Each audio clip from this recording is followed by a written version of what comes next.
Chapter 700. Jinbi's face was as pale as paper. The bones in his body seemed to have been taken away. He fell to the ground powerlessly. He looked up at Dustless, who was walking towards him. According to Dustless, it was all because of the mysterious eyes. "Those eyes of yours. Is it because of him?" Jinbi said with fear. Looking at the strange eyes, he had a sense of panic. There are such magical eyes in the world. No wonder you are so confident. In the end, you just deliberately want to see me make a fool of myself. Jinbi's tone was filled with self-mockery, loneliness, and bleakness. He thought that even if he wasn't Dustless's opponent, he could at least struggle against him. He didn't expect such a ridiculous result in the end. He was like a clown being played around with. "It seems that you finally understand the gap between us." Wuxia shook his head resolutely and then said softly, "The mystery of Sharingan can't be seen by your mortal body. In fact, when this ability is activated at the beginning, for you who don't know it, you can easily kill it." "Then why don't you use this ability? Is there any side effect?" Jinbi asked with a little hope, just to get more useful information from Dustless's mouth. Dustless glanced at Jinbi. He also understood what he was thinking. "I have already said before, if I kill you directly, it would be too unfair for you who have worked hard for many years, so I let you dance until now. In the marine, I am the only one who can be so humane. If you meet a kainu, I think I don't need to say it, you know what the consequences will be." Dustless looked at Jinbi with a grateful expression. Jinbi frowned. He didn't comment on Dustless's words. Among the admirals of the marine, a kainu is indeed the most cruel and extreme admiral. Once caught by him, sometimes directly surrendering will also be cruelly burned to ashes by a kainu. "Humph. Don't even think about making me sneak attack Dustless. That kind of despicable and shameless thing. I can't do it," Jinbi said in annoyance as he remembered Dustless' purpose. The person he respected the most was Whitebeard. Dustless asked him to plot against Whitebeard. Jinbi's feelings could be imagined. "Can't do it? It means that you're rejecting my conditions." "That doesn't matter. I've already guessed it." Shrugging his shoulders, Wuxia didn't care. His next sentence sent Jinbi to the 18th floor of hell. "However, it's not up to you to do it. You don't have the right to choose." As soon as his voice fell, without waiting for Jinbi to react, his Sharingan began to rotate rapidly. "How could you have your way?" At this moment, Jinbi suddenly opened his mouth and dense water droplets shot out of his mouth like a sharp sword, stabbing towards Dustless's eyes. The eyes of humans were the weakest and the weakest part of their body. Not only humans, but all creatures are the same. "I expected you to do this, but you don't know how to be quiet. Can Susanu?" Chakra overflowed from his body. The golden light flashed and then condensed into human bones, protecting Dustless in it. Kaka. The water droplets bombarded Susanu's body like cannonballs, but the latter only trembled a little before sinking into the sea like a stone, forever disappearing without a trace, unable to shake it at all. "What the hell is this?" Jinbi's eyes widened in shock. The moment this terrifying energy fluctuation appeared, his body trembled uncontrollably in fear, and his eyes couldn't help but be filled with despair. Even the surface of his skin was covered with frost visible to the naked eye. As a veteran of the sea for many years, Jinbi naturally knew the extraordinariness of the mysterious trick in front of him. It was just a shadow, but it made him feel a kind of panic. And this weird golden defensive skeleton, anyone can see that it's only a part of the human hand, obviously not a complete state. However, even so, the exaggerated arm made Jinbi dazzled, because it was so big that it was beyond imagination. Just the arm alone was more than 10 meters high. "That's it. As a trophy, you have no right to choose your own fate." Removing Susanu from his body, Dustless's scarlet Sharingan once again floated energy fluctuations, quite mysterious. For the indigenous people of this world, the mysterious energy of chakra is simply incomprehensible. Feeling the horror of those eyes, Jinbi instinctively closed his eyes, but it was too late. His eyes had turned into the same Sharingan as Dustless. It's really busy these days. Time flies. He didn't know how long it had been. Dustless sat on the stone without a care for his image, and his shining eyes gradually slackened. For the next few days, he has been busy. He hasn't found a reasonable time to rest. "Dustless-sama, what about this kid?" White Zetsu broke out of the ground and looked at the unconscious Jinbi and asked. As for the fishman Arlong, that kid is destined to be locked and impelled down. Without Dustless's permission, no one can bail him out, not even the Shichibukai. Don't worry about Jinbi. He has been under my genjutsu. Just let him go. Dustless waved his hand, indicating that he didn't need to care. He also counted on Jinbi to assassinate Whitebeard, and naturally, it was impossible for him to be caught or imprisoned by him. In this case, the previous battle was bound to be in vain. White Zetsu was silent, but then he disappeared into the depths of the ground. This kind of thing doesn't need him and Dustless to worry about. Someone in Impel Down naturally knows what to do. Chapter 701. Time flies, and a few days passed in a blink of an eye. Dustless returned to Mariehua in a daze. As the disguised body of the sacred tree, Dustless has inexhaustible physical strength and almost infinite spirit, but the physical and mental exhaustion is indescribable. After doing something for a long time, anyone will feel disgusted and weak. In particular, Dustless is not a diligent person. After returning to Mariehua, he slept for a day and a night without saying anything. When he got up the next day, it was almost noon. Seeing that Dustless finally regained consciousness from his sleep, Hancock came late to help him dress. Looking at the face of the lotus flower in front of him, Dustless suddenly realized that he had not worn clothes himself for about 10 years, and Hancock served Dustless in his daily life.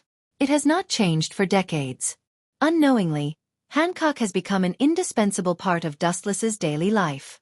Although Hancock is nearly 30 years old now, she is still a beauty. Her skin is as white as snow. Her natural but very strong body fragrance is irresistible. As long as you smell it, you will be lost in it forever and can't extricate yourself. The clean oval face is as delicate as porcelain, perfect and impeccable, and the shining beautiful eyes are as bright as stars. Hancock's graceful figure looks quite weak on the surface, but her whole body exudes an indescribable noble aura. Her temperament is elegant and noble, and it is filled with indescribable dominance. This little girl has become more and more mature in recent years, and her figure has become more and more attractive. It's really a sin. Shaking his head, Dustless couldn't help but shake his head and sigh. I am afraid that ordinary people will be swallowed and annihilated by her spring eyes if they look at Hancock. Dustless knows that this is not Hancock's fault, because the sweet fruit itself has charm. Young master, you are not young anymore. Why do you still live like a child? Hancock pouted and said with a little dissatisfaction. Looking closely, he saw Dustless twisting his body like a child, as if he was in pain. I'm really not used to wearing this kind of celestial dragon clothes. I'll just change into a set of casual clothes that I usually wear, Dustless said unhappily. Dustless Celestial's etiquette was heavy, and all aspects were extremely particular, including dressing. For Celestial Dragon's clothes, Dustless felt uncomfortable wearing them. No, otherwise Mariehua and those scumbags will say that you are an alien. Hancock's face was stern, and her tone was firm, leaving no room for retreat. Wu Chen was slightly stunned. He looked at the dissatisfied Hancock with a slightly surprised look. Her appearance made people's eyes light up. They're just a bunch of trash living under the glory of their ancestors. There's no need to pay attention to them. Dustless waved his hand and said indifferently. Over the years, Dustless has been regarded as the biggest alien and monster among celestial dragons. Most celestial dragons are afraid of Dustless's unprecedented strength and dare not speak out. They can only talk about him behind his back. Dustless doesn't care about this. It's easy to block a person's mouth, but it's difficult to block a person's heart. Anyway, it won't last long, and sooner or later it will be eliminated by the law of the jungle. By the way, where did the little girl Yueshi go? She used to be very happy.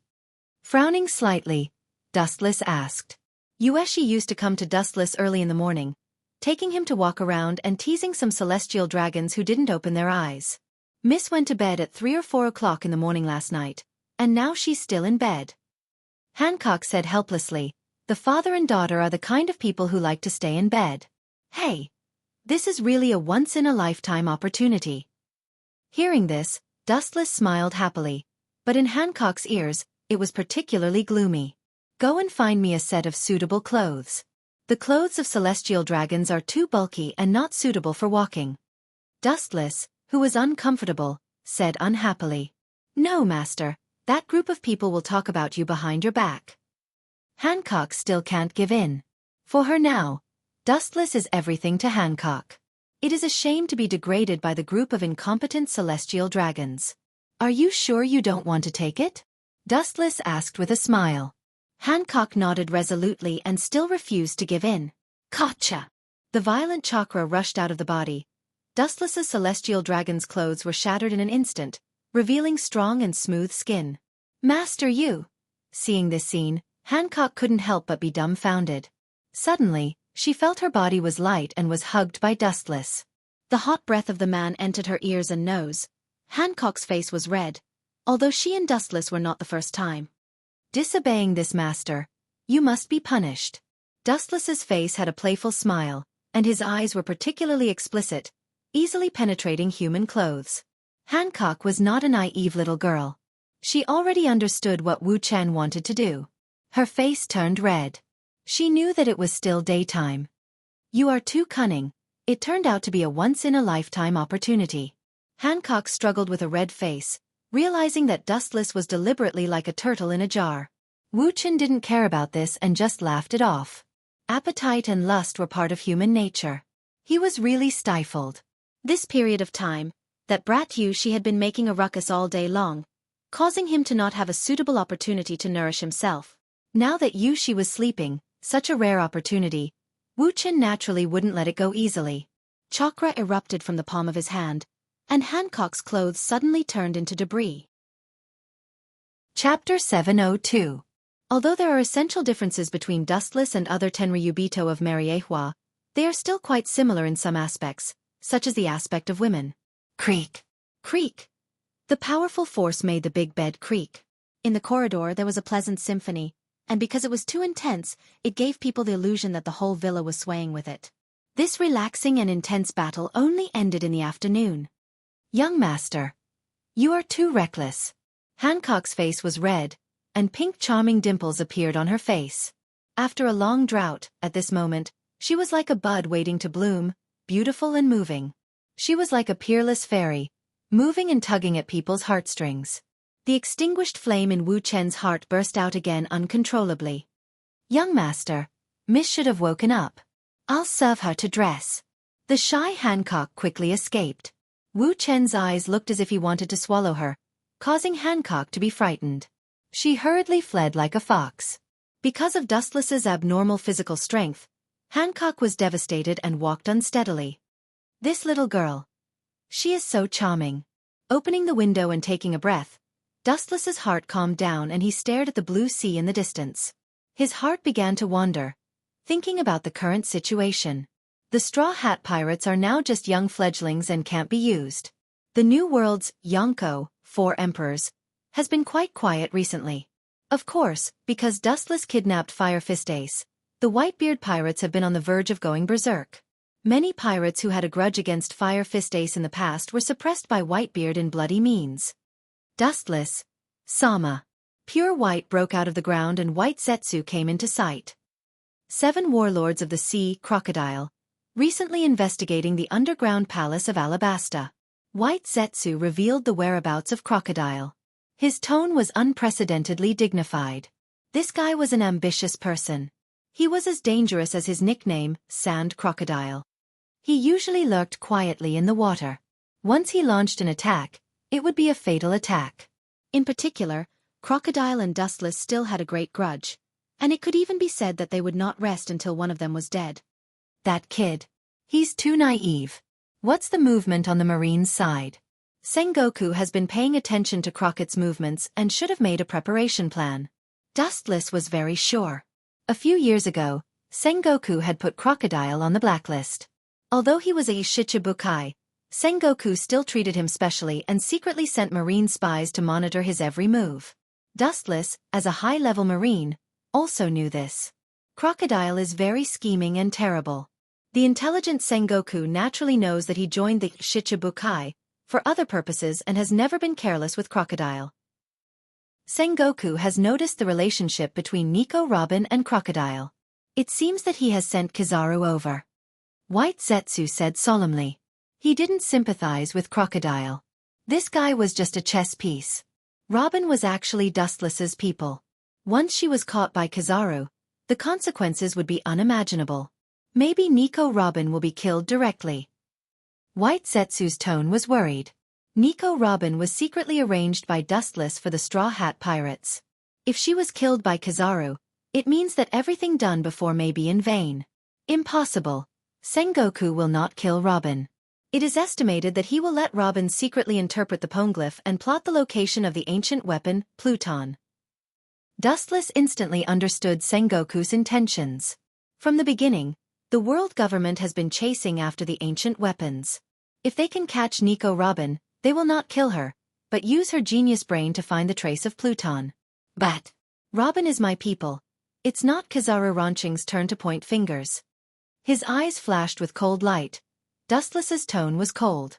The overall plan can't be changed because of Kizaru's sudden appearance. Even if he is a marine admiral, he is not qualified. It is reasonable to say that the subordinates of the Ishichibukai can't be detained by the marine headquarters, but Nico Robin is a special case. There are too many things involved. It is worth Sengoku to take a risk. Even if the Gorosei knows, they won't blame Sengoku. Where Kizaru came from, we just need to drive him back. Thinking of Borsellino's wretched old face, Dustless had no good feelings. Dustless nodded in agreement. Robin is the hidden weapon of the Straw Hat Pirates in the future. She can't be captured by Kizaru. Crocodile can't resist an admiral. They can only rely on Dustless. Then again, Nico Robin is an important wanted criminal of the world government. Although the bounty is low, she is much more important than some pirates with bounties of hundreds of millions. Crocodile is careless. White Zetsu wondered. Crocodile is not an idiot. He knows the importance of Nico Robin. It is not reasonable for the Marines to find her. Do you think Crocodile did it intentionally? Dustless asked with a smile. Then he shook his head resolutely. His tone was magnetic and full of wisdom. No matter what Crocodile does, it doesn't matter. In the face of absolute strength, all conspiracies and tricks are reflections in the water. Crocodile is as cunning as a mouse, but in the face of Kizaru, any of his strategies are useless. Without the intervention of external forces, Robin will definitely be caught by Kizaru. Rumble. At this moment in the quiet room, the sound of the Den Den Mushi broke the quiet atmosphere. Looking up, the Den Den Mushi kept shouting and even its expression was extremely cautious.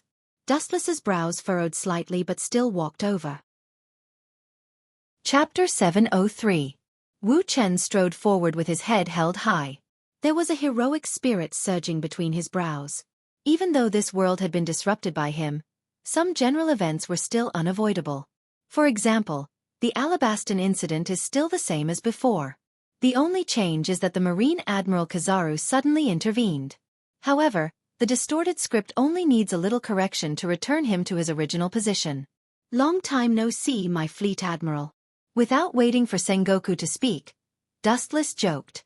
The person who contacted him using the Den Den Mushi was actually Fleet Admiral Sengoku. Sengoku, who was far away in Marin, was silent. He knew that Dustless was deliberately teasing him.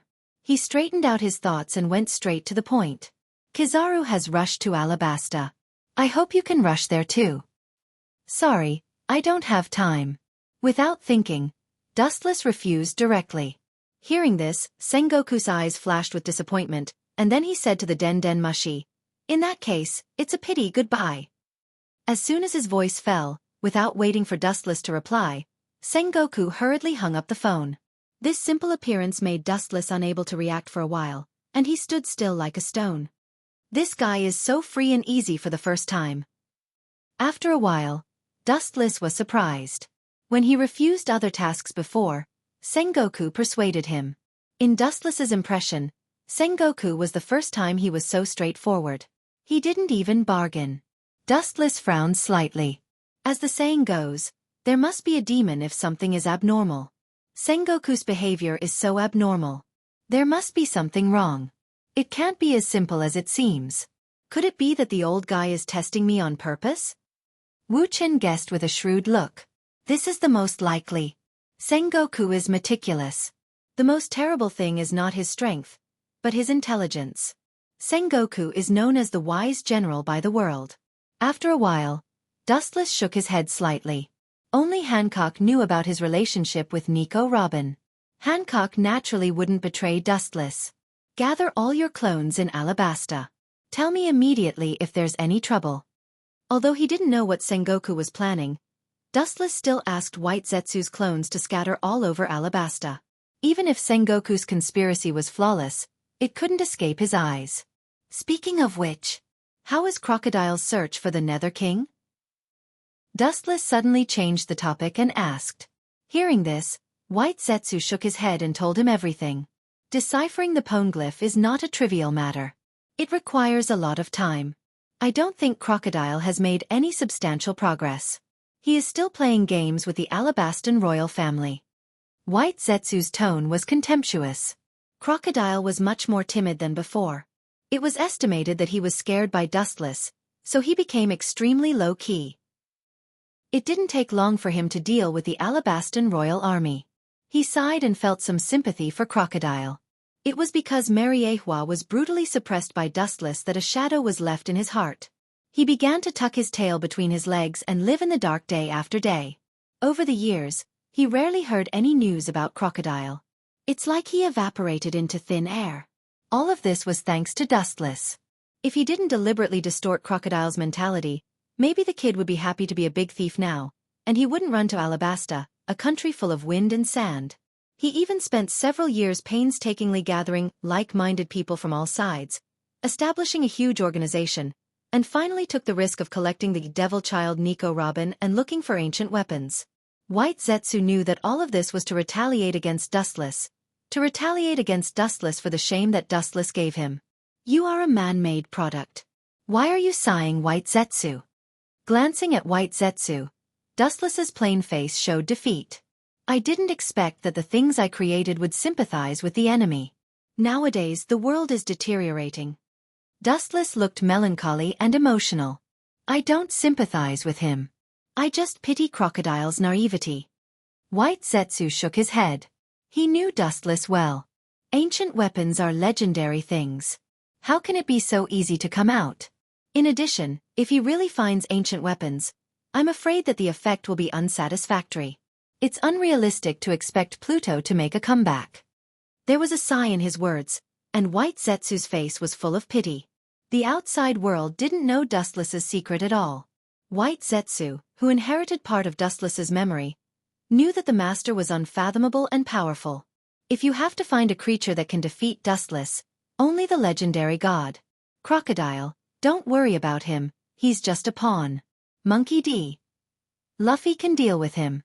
It is estimated that after defeating Crocodile, Luffy's bounty will increase again. It's just enough to annoy that old man Garp. Dustless laughed gloatingly. As for that guy Kizaru, he wants to capture Robin to work for the government? Dream on. A bright golden luster floated all over his body. Although it was warm, it was full of indescribable heat and destruction. It was terrible, as if it could destroy everything in the world. Carefully feeling it, it was actually the ability of the glint glint fruit, but different from before. The power was different and there was a huge difference. Unlike Kizaru, Dustless's glint glint fruit had already reached the level of awakening. Chapter 704. In the cold and dark space, you can't even see your fingers, and there's a deadly depression. Here, it's several times more difficult to breathe fresh air than in other places. It's like a stone is stuck in your throat, and there's a feeling of suffocation. Creak! At this moment, the heavy metal door was easily pushed open by someone. This metal door that weighed several tons was like a toy. Immediately, a glaring light shone from outside the door. Endless cold fog drifted out of the metal door. Soon after, 3 figures came into view. Looking up, it was Dustless and White Zetsu. The other one was Caesar Kalong, who was responsible for helping Dustless build Pluto. I can't fight with Sengoku now. I can only find another way to make Kizaru go back home. Dustless didn't intend to do the task of stopping Kizaru himself. Long ago, he planned for today and prepared a lot of cards. What he was about to use now was one of the cards he prepared. If one looked around, they would discover that this dark and gloomy space was actually a large laboratory. Countless strange creatures were being cultivated here. In the past, after witnessing Vegapunk's scientific achievements, Dustless ordered Caesar to pay more attention to the study of the human body. With his support over the years, Caesar has made rapid progress. Looking up, looking straight at the largest container in front of him, Dustless's eyes were filled with expectation, and his pace became a lot faster. The special pool was filled with a green solution, and a floating man was clearly visible. He had long black hair, a handsome appearance, and there was no breath, no heartbeat, and it's not difficult to see that he's a dead man. However, even if his eyes were closed, his whole body exuded an indescribable temperament, and it was full of overbearingness. In front of him, he felt as small and powerless as an ant. This person is Uchiha Madara. Although he used to control Madara's body to fight Blackbeard, and at that time, he also fused with Dustless's cells. Although all aspects have recovered well, there are still flaws. All in all at that time, it was just a last-minute preparation. Could it be that Lord Dustless wants to use Edo Tensei? White Zetsu muttered softly. Dustless resolutely shook his head when he heard this. He can use the Edo Tensei on anyone but Madara. This guy's ambition is monstrous. Even if he is dead, he is still a ghost. He longs to return from hell one day with an invincible posture and once again rule the world like a god. After pondering for a while, Dustless said resolutely, "Just make him into a heavenly axiom." In fact, Dustless still had the corpses of Hashirama and Tobirama. He could make them into one of the 6 paths, but thinking about Tsunade's feelings, he didn't want to do that. Tsunade was now treating him sincerely. If he turned her grandfather into a puppet, it would be too cruel. Besides, compared to Hashirama, Uchiha Madara wasn't bad. With a slight shift of thought, countless black iron rods appeared in his hands. This guy is my perfect test specimen. Do you want to ruin him like this? Looking at the iron rods in Dustless's hands, Caesar's face was full of reluctance and heartache. Although he didn't know what Dustless was doing, he was sure that he was using his precious test specimen for experiments. Uchiha Madara's body was given to Caesar by Dustless, and it took him several years to maintain the current state. Of course, it was also thanks to Dustless's cells that he was able to repair it so perfectly. You only dealt with the first few processes. The final processing process will be done by Dustless, Sama. Turning his head and glancing at Caesar, White Zetsu said indifferently. He has always been respectful to Dustless, but for the other subordinates of Dustless, White Zetsu maintained equal status. Humph, the greatness of science, you know nothing. This is my perfect work. Seeing White Zetsu's arrogant look, Caesar shouted unhappily. White Zetsu just glanced at him, and then he was silent. He was created by Wu Chen, and he also inherited some of Wu Chen's personality. He was a man of few words and didn't like to talk nonsense. Especially with Caesar, who was a neurotic person, he had nothing to say. Pucci! The black iron rod was inserted into Madara's body, and it contained unimaginable power. Madara's lifeless body moved strangely. How is this possible? Caesar's eyes widened as he witnessed Madara's slightly twitching body, and he couldn't help but roar out loud. Shut up, I can't concentrate. Slightly squinting his eyes, the black iron rod in his hand appeared again, and once again, it went deep into Madara's body. This time, the location was the head. What's more strange is that Madara's eyebrows were slightly raised, and then under Caesar's stunned gaze, he opened his eyes. He's a zombie. Seeing this, Caesar screamed sharply, with a roar of steel. Is this guy the reincarnation of God? Can he bring people back from the dead? Caesar's body trembled, and his pupils expanded to the largest extent in his life. His eyeballs were even about to burst out of their sockets, and they were permeated with dense blood. You're the world's #1 scientist all day long, and you're so ignorant. White Zetsu took the opportunity to satirize. When it's time to hit the face, decisive counterattack. This is also a characteristic inherited from Dustless. Caesar, however, didn't care. He was panting like a cow, and his face was flushed. Caesar's eyes widened, and he stared at this unprecedented scene. He lost his mind like a child, quietly waiting for Dustless to perform a miracle. Chapter 705. These black iron rods were undoubtedly the tools used by Dustless to control Madara. They were created by Dustless's will, and without them, Madara couldn't be controlled. Oh, I'm afraid you never dreamed that one day you would be transformed into a puppet by me. Dustless looked at Madara with a smile on his face, and he couldn't help but sigh. Dustless suddenly remembered the young him in the past. At that time, he was just a pawn working for Madara. Looking back now, Dustless felt like he was in a dream. Even though he was 50 years old, every time he thought about it, he was still confused. So powerful. Caesar's eyes were shining, and the way he looked at Dustless changed dramatically. Before it was just simple respect, but now it was like looking at a god. In his eyes, a human being with a mortal body would not be able to reach such a level. It's normal for Caesar to have such an idea. As a native of this world, he doesn't understand and has never seen chakra, a power that he has never been involved in. After a while, Madara was full of catheters, and under Caesar's surprised gaze, he finally stood up. It's the first time I'm using it, although it's not smooth. But it should be no problem to deal with Kizaru. Dustless said calmly. Kizaru was just an admiral of the marine, so it wasn't difficult to stop him. Dustless glanced at Caesar, who was fascinated and puzzled, and couldn't help but shake his head. Naturally, he understood what this old guy was thinking. This wasn't a product of science, but his will. It wasn't something that could be understood by the word science. Yin-yang release was beyond scientific knowledge. Plop! At this moment, with the sound of water flowing, Madara stood up from the pool, and his whole body was full of catheters. His whole body was expressionless, no different from a machine. Dustless wasn't an Uzumaki Nagato. Even though it was his first time using it, and he wasn't very proficient in some areas, he could still control Madara from a distance. 1 meter and 10,000 meters meant the same thing to him.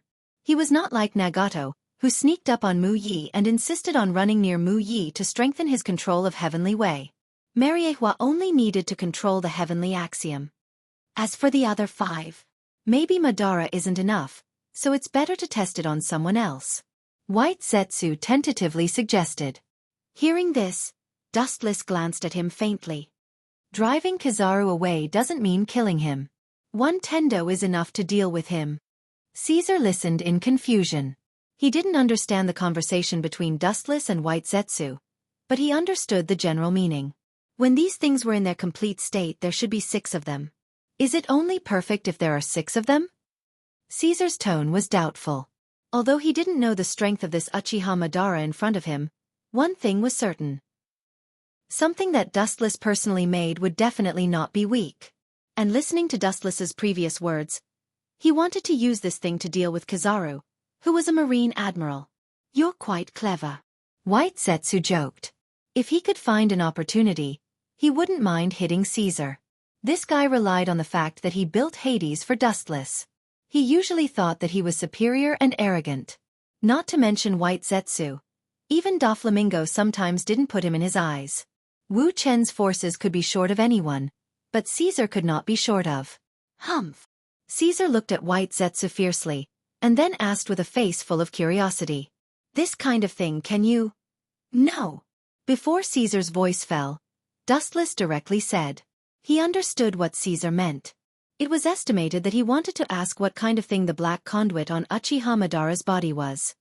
In this world, not everything can be explained by science, and not everything can be evolved by science. This is the gap between strength. White Zetsu despised. The yin-yang release was mysterious and abnormal, beyond the world's understanding. Even chakra didn't know what it was, so Caesar couldn't understand it. Caesar's face was red, and he stared at White Zetsu, and said, Science is omnipotent. The development of civilization to a certain extent can even bring people back from the dead. You're right.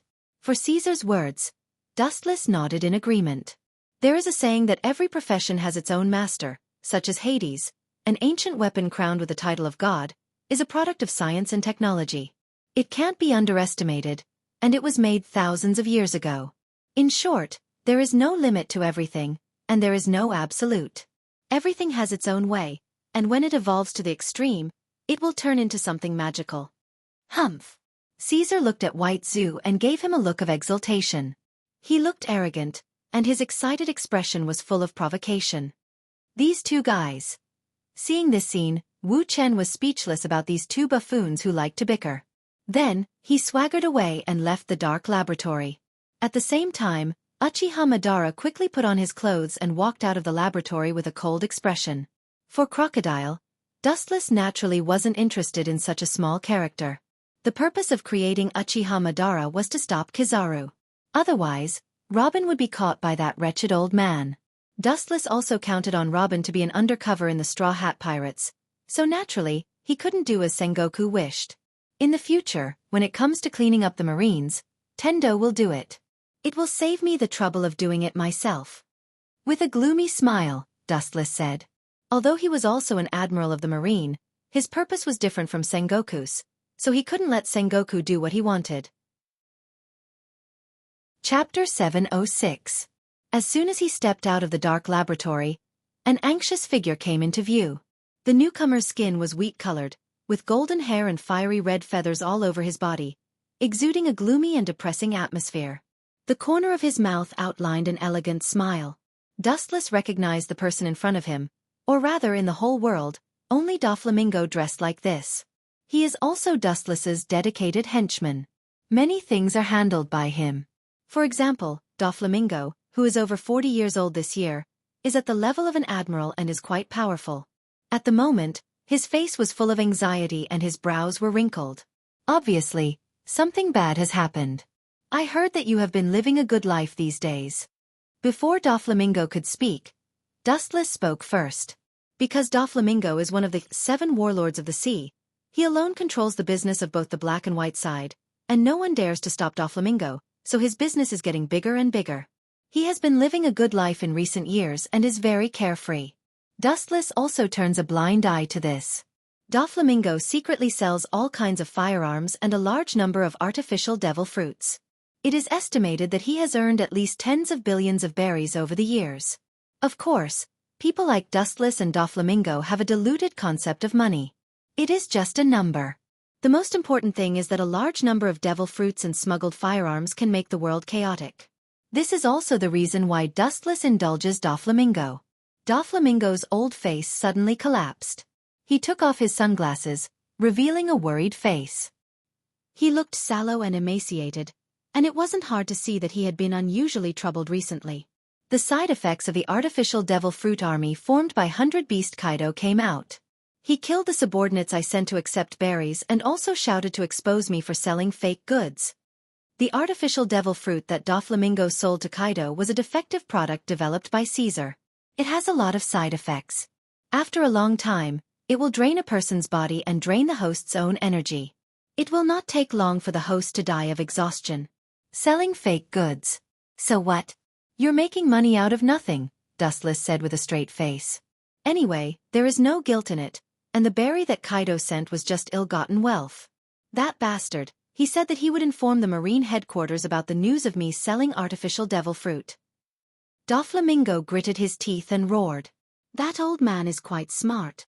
Dustless nodded slightly, secretly praising Kaido's quick-wittedness. Privately developing artificial devil fruits was not a small crime, especially when Doflamingo sold it to the world's pirates, even the Revolutionary Army's troops, and some war-torn kingdoms. The world government would definitely not be able to bear the consequences. Even the Shichibukai could not bear the anger of the Gorosei, 5 elder stars. Selling the artificial devil fruit to the Yonko, 4 emperors, was not a joke. Ha ha ha. It's a trivial matter. If you wanted to tell the Gorosei, 5 elder stars, and the Marine headquarters, what you did was already in broad daylight. Even if I cover up for you, it's useless. Dustless explained with a smile. Doflamingo was stunned. Indeed, since Kaido did not inform the government and the Marine, it means that there is still room for maneuver. It's estimated that he wants the real thing, not the previous fake products. Dustless's eyes flashed. His eyes were shining, as clear as water. Dustless naturally knew what Kaido's idea was. It was nothing more than to truly complete the artificial devil fruit. He did not expose Doflamingo, but quietly explained everything. After all, only Doflamingo has artificial devil fruit in the world, and Kaido does not want to lose this only source. How can that be? That guy is ambitious. If we give him the real devil fruit, he will definitely repay kindness with ingratitude in the future. He will use the artificial devil fruit to deal with us. This is supporting the enemy. Doflamingo struggled. He hated Kaido very much. Now that he wants to support the enemy, it's better to kill him. What about supporting the enemy? Look at the long term. Dustless said without changing his expression. Even if he gets the artificial devil fruit, Kaido will form a devil fruit army to attack the marine and other pirates. For the time being, it will not be Dustless's turn. And funding Kaido to beat the marine and other pirates, Dustless doesn't think there is anything wrong with it. This is also a disguised use. Using Kaido to weaken the strength of the pirates, and the marine will reduce the resistance when they rule the world in the future. What if that old guy doesn't know? You also know that the higher the status of a pirate, the more greedy they are. Doflamingo still struggled. Doflamingo had a bone-deep hatred for Kaido. Back then, he was beaten by Kaido until he was looking for his teeth on the ground. If it wasn't for Dustless arriving in time and saving him from the tiger's den, perhaps many years ago, Doflamingo would have already gone to the underworld to report. If that's the case, let him shut up forever. Behind Wuchan, Uchiha Madara's eyes shone with a cold light, and his whole body exposed an extremely powerful aura. His whole body's temperament was like an unsheathed sword, invincible and extraordinarily overbearing and oppressive. It's obviously a dead body. How can it be? Doflamingo's face was full of horror. Looking at the long black hair of Uchiha Madara, he felt a heavy oppression, making his forehead uncontrollably break out in cold sweat, and his face involuntarily showed fear. Doflamingo felt a fatal threat from this man who was covered in all kinds of black iron rods. It was as if he had met his legendary natural enemy, which made him fearful and panicked. Chapter 707. On the Blue Sea, several battleships were moving quickly. Kizaru stood proudly on the ship, his mouth leisurely blowing smoke rings, his face relaxed, wearing huge glasses. His demeanor looked quite comfortable and comfortable. Thinking of the comfortable and leisurely life now, Kizaru's depression also disappeared. It's really not easy to climb to this point. It took a lot of hard work, and now the rain is finally over. It's a sunny day in life. Although he's already 100 years old, he's still young compared to some big pirates. Admiral Borsellino, we've been sailing for a night. Do you want to find an island to rest? At this moment, a military officer came to Kizaru and tentatively suggested. Looking around, the entire fleet's personnel were tired like dead dogs. Kizaru's eyes flashed with hesitation. Thinking of the importance of Nico Robin, he wanted to refuse directly. But then he looked around and saw everyone's weak appearance. He also knew that it's too much. After all, these were all ordinary Marines. There was a world of difference between their physique and the generals, as well as all other aspects. After about half a day of travel, Kizaru and the others came to a deserted island. It was quite desolate, and there were no birds or beasts, but the size of the island was beyond imagination. A group of soldiers ran to the island to rest, and some even directly vomited. This group of young people is really useless. Seeing this scene, Kizaru couldn't help but shake his head. Compared with his humanoid weapon, all aspects are 1,000 miles away. The humanoid weapon, which is designed with Bartholomew as the basis, has now begun to be mass-produced. In order to prevent accidents, Kizaru brought a lot of them this time.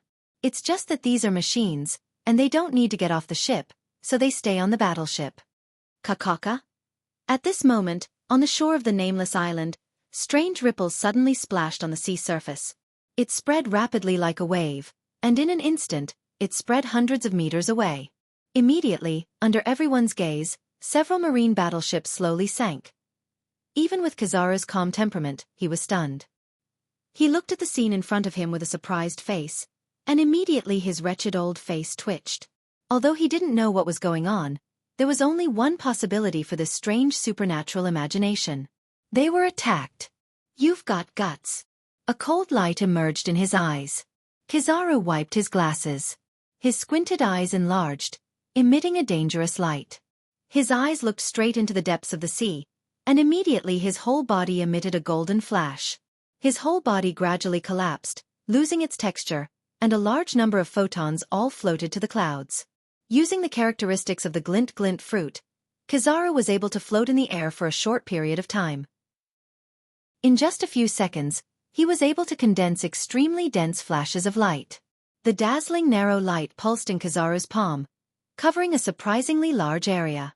Kizaru knows that the ship has sunk and there is no possibility of salvaging it, which means that the mission has failed. If they don't catch the culprit, Sengoku will inevitably scold them. Yasakani no Magatama, the densely packed golden light bullets poured down like ants, swallowing the entire sea in an instant. The sinking warship was instantly smashed into pieces. Bang, bang, bang! The earth trembled violently, raising smoke and dust that covered the sky.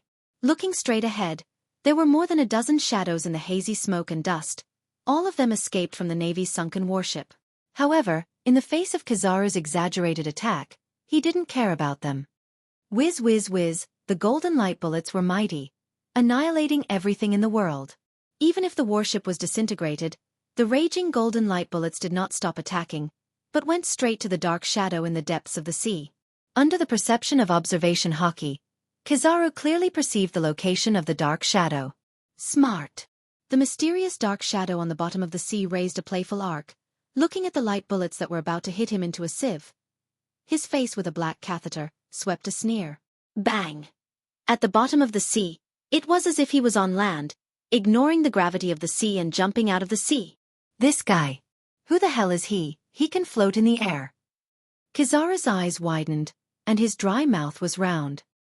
He asked himself that he had fought countless pirates in his life and witnessed countless strange abilities, but it was the first time he saw someone who could fly out of thin air. Quietly staring at the dark shadow in the sky, Kizaru keenly smelled an unprecedented danger. He put away his sloppy appearance and flipped through the information in his mind, but he had never seen or heard of this character. Looking up, the mysterious man's back was facing Kizaru. He could only see his side, his long black hair dancing in the wind, wearing black gloves, wearing red armor. His whole body was filled with a cold breath of decay. The invincible momentum and the spirit of despising all things made Kizaru stunned. Ah! Such an arrogant guy is really rare, Kizaru said in a frivolous tone. Even so, Borsellino's face flashed with cold light. He was a marine admiral, but the mysterious man in front of him seemed to treat him as an ant, as worthless as a cabbage on the roadside. Whiz whiz whiz, at this moment, there was a violent vibration in the smoke, and there were as many as a dozen pacifists, big mouths and dangerous eyes condensed in their mouths. The source of this trick was Kizaru's laser, of course, because it was not his body, it was much weaker. Naive. At this moment, the mysterious man in the sky suddenly turned his head, revealing a purple eye, with a wicked smile on the corner of his mouth, staring at the roaring flash, the corner of his mouth slightly opened. Wheel grave. Border prison. Chapter 708. There is no doubt that this strange dress, the only person in the world who has Rinnegan and can use the unparalleled ninjutsu like Luin Tomb, border prison, is Uchiha Madara, who was made into Tendo by Dustless. There is no one else. Luin Tomb, border prison. As Uchiha Madara's voice fell, the void suddenly burst, a violent turbulence, and energy fluctuations visible to the naked eye rapidly expanded and extended, annihilating the light beam in an instant. Even the clouds floating in the void were eroded and erased due to the overbearing power of this attack. This guy actually broke the pacifista's laser in one go? Kizaru's tone was surprised, and even because of the incredible reason, his mouth trembled slightly, and the whole person lost his usual calmness. He understood the power of the pacifista, especially the laser of the laser, which is his glinting fruit. Kizaru naturally understands its power. Even if a pirate with a bounty of more than 100 million berries is hit, he will be killed in seconds. Tell me your name. Kizaru was not angry. His voice was very soft, but it gave a kind of pleasant feeling. The whole person was like the grandfather next door.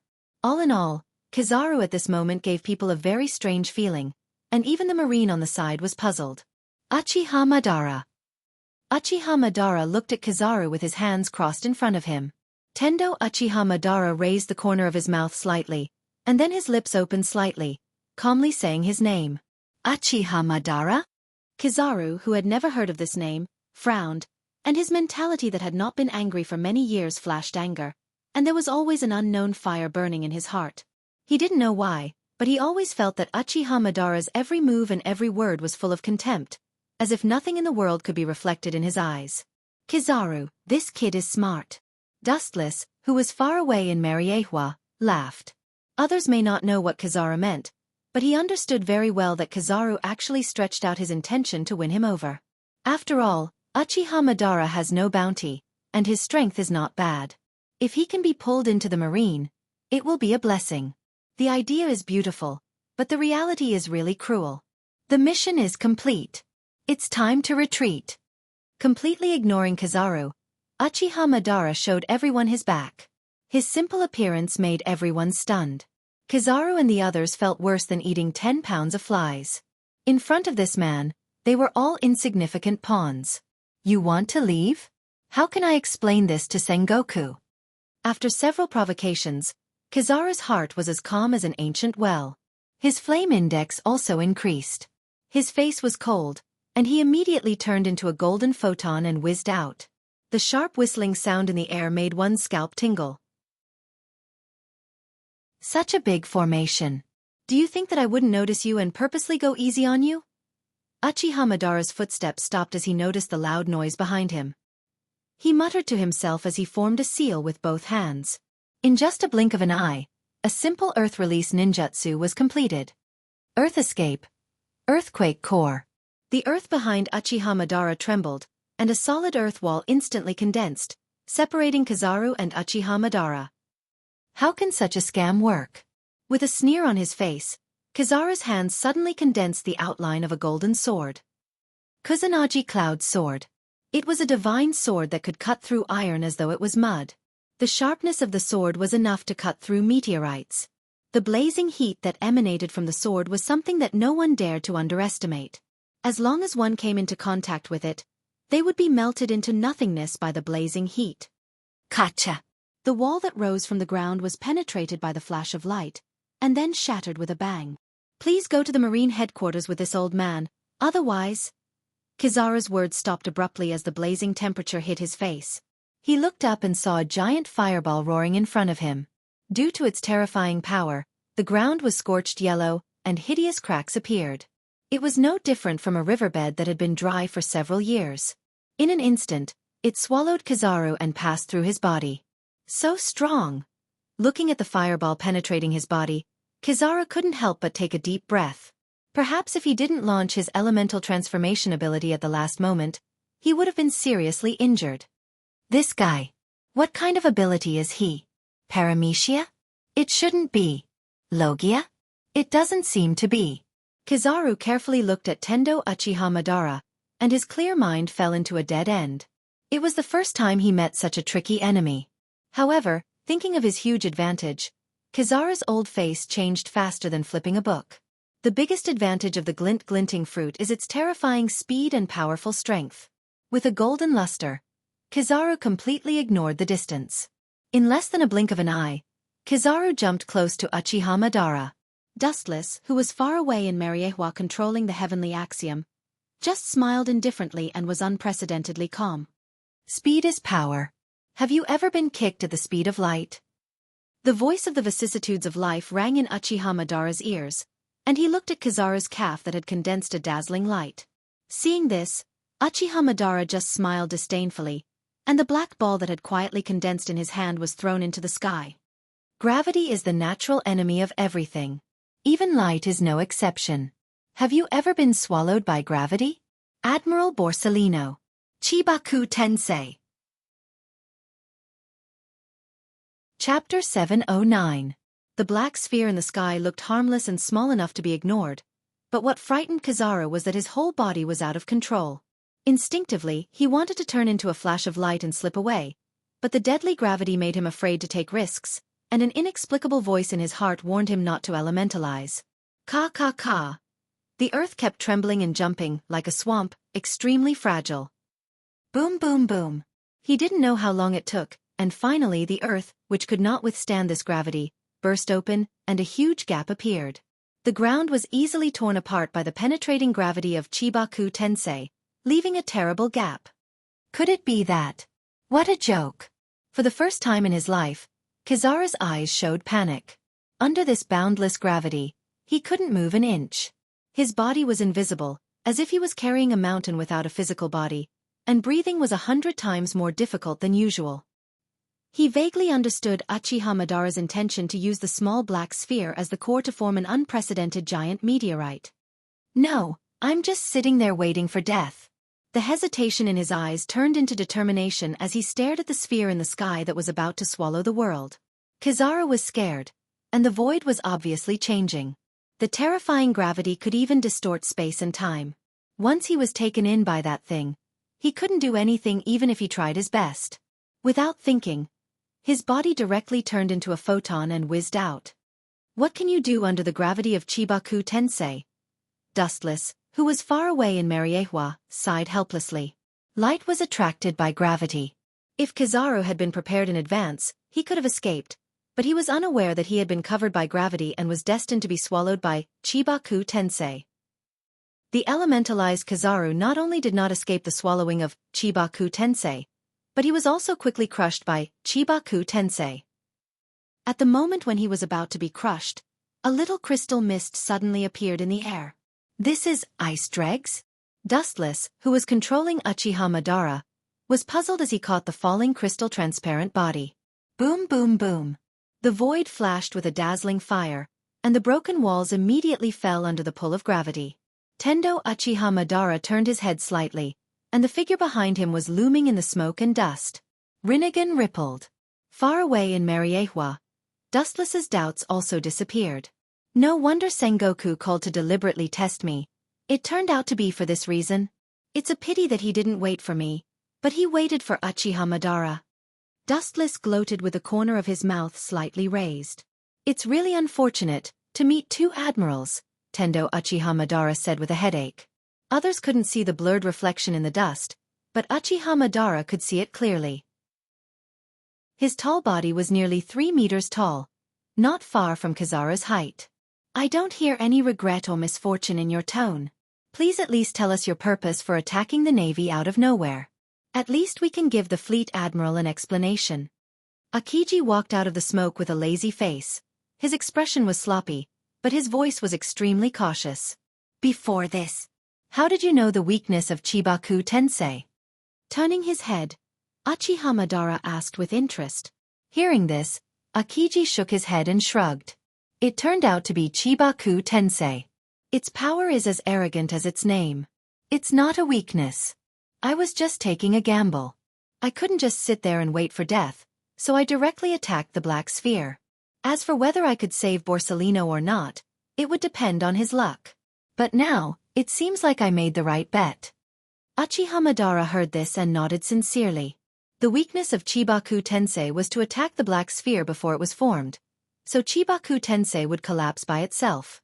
At the same time, golden photons condensed around Akiji. At first, it was a little bit, and then gradually increased, converging into a tall figure with the word, justice, clearly visible behind the white cloak.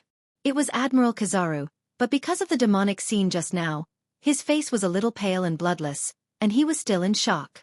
Presumably, it was the first time Kizaru had experienced such a horrible scene in recent decades.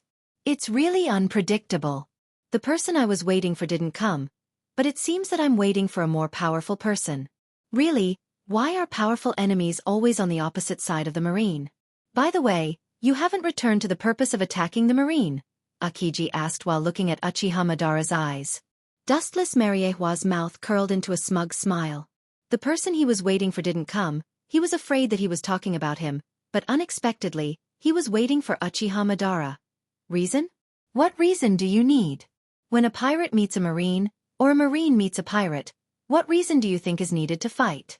What other reason do you think is needed? Facing the two admirals, Uchiha Madara replied calmly. His plain tone was exactly the same as the dialogue between ordinary people, maintaining calmness. In the eyes of Kizaru and Akiji, it was very strange. Don't say that they met two admirals at the same time. Even if they met one of them, the pirates often fled without fighting. Be careful, this guy is very evil, Kizaru said cautiously. What kind of ability does he have? Akiji asked, thinking of Madara's ability. Hearing this, Kizaru's face suddenly stiffened, and he shook his head with a pale face, and then said in a half-joking, half-serious tone, maybe in the future, there will be more devil fruit. And the ability user himself is this guy named Uchiha Madara. Chapter 710. Hearing Kizaru's words, Akiji's face changed slightly. Perhaps Kizaru was exaggerating, but he is also one of the most powerful people in the Marine headquarters. For Kizaru to say such words, it can be seen how terrifying Uchiha Madara is. Akiji was a little more wary of Madara. This yellow monkey is quite clever and has rich combat experience. He deserves to be a Marine Admiral. Dustless, who was far away in Mariehua, nodded secretly. He just tried to use armament hockey, and it was easy and simple. Strangely, he couldn't control Uchiha Madara to use armament hockey. It was the same as the original Naruto world. Dustless used the body of elephant turn technique, but he couldn't launch the ability of glint glint fruit. It's probably because of the different power systems of the two worlds. Uchiha Madara didn't touch armament hockey. But it doesn't matter. Shaking his head, Dustless instantly understood the reason. His deep eyes were extraordinarily wise and confident. Even if Uchiha Madara doesn't use hockey, if it wasn't for Akiji, the battle might have ended. It's strange that he can't use armament hockey, but in any case, we have a great advantage. Akiji's surprise turned into relief. He never thought that Uchiha Madara wouldn't be able to use hockey. This way, the odds of winning are much greater. Logia users are the natural enemies of those who can't use hockey. As soon as Akiji's voice fell, Uchiha Madara sneered. Arrogant words? A natural enemy of mine? So what if you don't use hockey? Do you think I can't do anything to you too? His body full of black iron rods was oppressive and terrifying. In the dark, Uchiha Madara seemed to be emitting black gas behind him. Combined with the strange eyes, he was like a death god coming out of the underworld. It's actually very simple to deal with Logia. You don't necessarily need armament hockey. Other abilities will do. His hands quickly printed, and Uchiha Madara's mouth curved. If you dare to use the elements, you can try it. This guy is really arrogant. With a snort, Akiji's eyes flashed with a cold light. At the same time, Uchiha Madara's handprint was completed, and an endless sea of fire spewed out of his mouth. Fire style. Grand fire annihilation. Scorching hot flames that almost covered the entire sky came rushing over in a grandiose manner. This unprecedented scale covered the sky and covered the earth.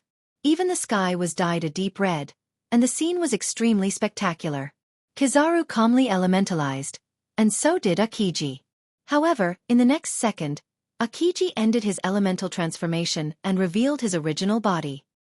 His old face was tense and looked a little depressed. What's wrong?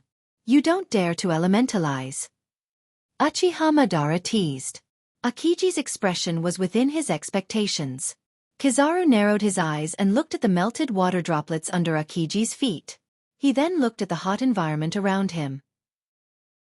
Kuzan's body is melting. His attributes are restrained. Kizaru Janwei said as he recalled the black sphere. Sometimes, the suppression of one's celestial attribute was even more terrifying than domineering. Akiji's old face was gloomy. Fortunately, he reacted in time and ended his elemental transformation. Otherwise, his body that had turned into ice would have been directly evaporated by the monstrous fire. Ice-Saiyan! He leaped up and shot out long and narrow icicles from his arms. Kakaka! Countless ice dregs extended from the ground, and the earth was instantly frozen. Immediately, it rose violently and turned into an iceberg of more than 10 meters, trying to block the fire. Fire can restrain water, but water can also restrain fire, and even has an advantage. Tomb of Samsara. Border prison. His eyes were filled with ripples, and then in Madara's sight, several shadows flew out quickly. Each of them had infinite power and looked no different from Uchiha Madara. Kakaka. The majestic ice mountain was instantly smashed by the shadows, and the sea of fire swept out and swallowed Akiji in an instant. The boundless sea of flames swept down with monstrous momentum. Everywhere it passed, it was a complete mess. The ground was roasted to an unbearable state. Hideous cracks appeared on the ground, and the earth was slowly cracking apart. This armament hockey is really a headache. Uchiha Madara sighed helplessly. Nonsense, even if you feel a headache, at least show some embarrassment. Your acting is really bad. Admiral Kizaru took a cigarette and said sarcastically. In the sea of fire, Akiji stood tall and straight like a mountain. However, this Akiji was not that Akiji. His whole body was as black as ink, and even deeper than ink, shining in the sea of fire. Madara's eyes passed through the thick sea of fire, and Akiji, who was in the state of armament hockey, came into view. Every inch of his skin turned into hard steel, resisting the erosion of the flame. Dustless, who was controlling Madara in Mariehua, was calm, and felt that this scene was very normal. Armament hockey is a universal skill in this world. Virgo, as a vice admiral of the Marine, can be fully armed. There is no reason why Akiji, as an admiral, can't do this. Moreover, he was better than Virgo in every aspect. This feeling is really uncomfortable. Looking around at the blazing sea of fire, even because the fire was too fierce, it burned on Akiji's whole body, and the hot temperature was enough to evaporate everything. Akiji, who was in armament hockey, looked cold. As long as he was elementalized, he was afraid that he would be annihilated on the spot. Akiji's heart was filled with unspeakable grievances. Being forced to such a point by a person who could not use armament hockey, Akiji felt bad luck and helplessness, and at the same time, there was fire in his heart. Chapter 7:11. Water and fire were naturally two opposite attributes. The moment the fire appeared, Akiji felt uncomfortable all over, as if he was going to be melted. His body kept sweating. Water can restrain fire, and fire can restrain fire. In the end, who can restrain who and who is better depends on the level of strength. You seem to have forgotten the existence of this old man. Kizaru's calf condensed a powerful flash, and the dazzling light could burn human eyes, making people not dare to look directly at it and instinctively close their eyes. Light speed kick. With Kizaru's voice fell, a straight ray of light shot out, cutting through the void, and in the blink of an eye, Uchiha Madara was swallowed. Seeing this, Uchiha Madara still held his hands in front of him and didn't hide. His purple pupils splashed with ripples, and his shadow immediately responded. Boom boom boom. A harsh explosion sounded out of thin air, and the earth trembled, followed by a huge fireball rising into the air, and the blazing impact spread out. On the ground where Uchiha Madara stood, a clear scorched black hole came into view. Even if you don't die, you'll lose a layer of skin. Kizaru said calmly while blowing smoke rings. The power of Lightspeed Kick is amazing, and it can even destroy a mountain and tear a huge crack in the solid earth. The consequences can be imagined if a human body withstands it. Is that so? Then you're doomed to be disappointed. In the black smoke of burning flames, a figure loomed, and the burning flames around him tried to swallow him, but they were crushed like candles in the wind. In the flames, Uchiha Madara was cold, and every time he took a step, the burning flames would gradually extinguish and collapse. Boom! With the last footstep falling, Uchiha Madara stepped out of the flames intact. This guy. Impossible, I just hit him head-on. Kizaru frowned and said with a tone of disbelief. The mystery of Tomb of Reincarnation, border prison, is mysterious, and you ordinary people will never understand it. Uchiha Madara's face remained cold as he said indifferently. Is it possible that my kick missed? Impossible. Looking at the intact Uchiha Madara, Kizaru's face was strange. At this time, Akiji, who was in the state of armament hockey, also came to Kizaru. I don't think so. Something seemed to have blocked the attack for him.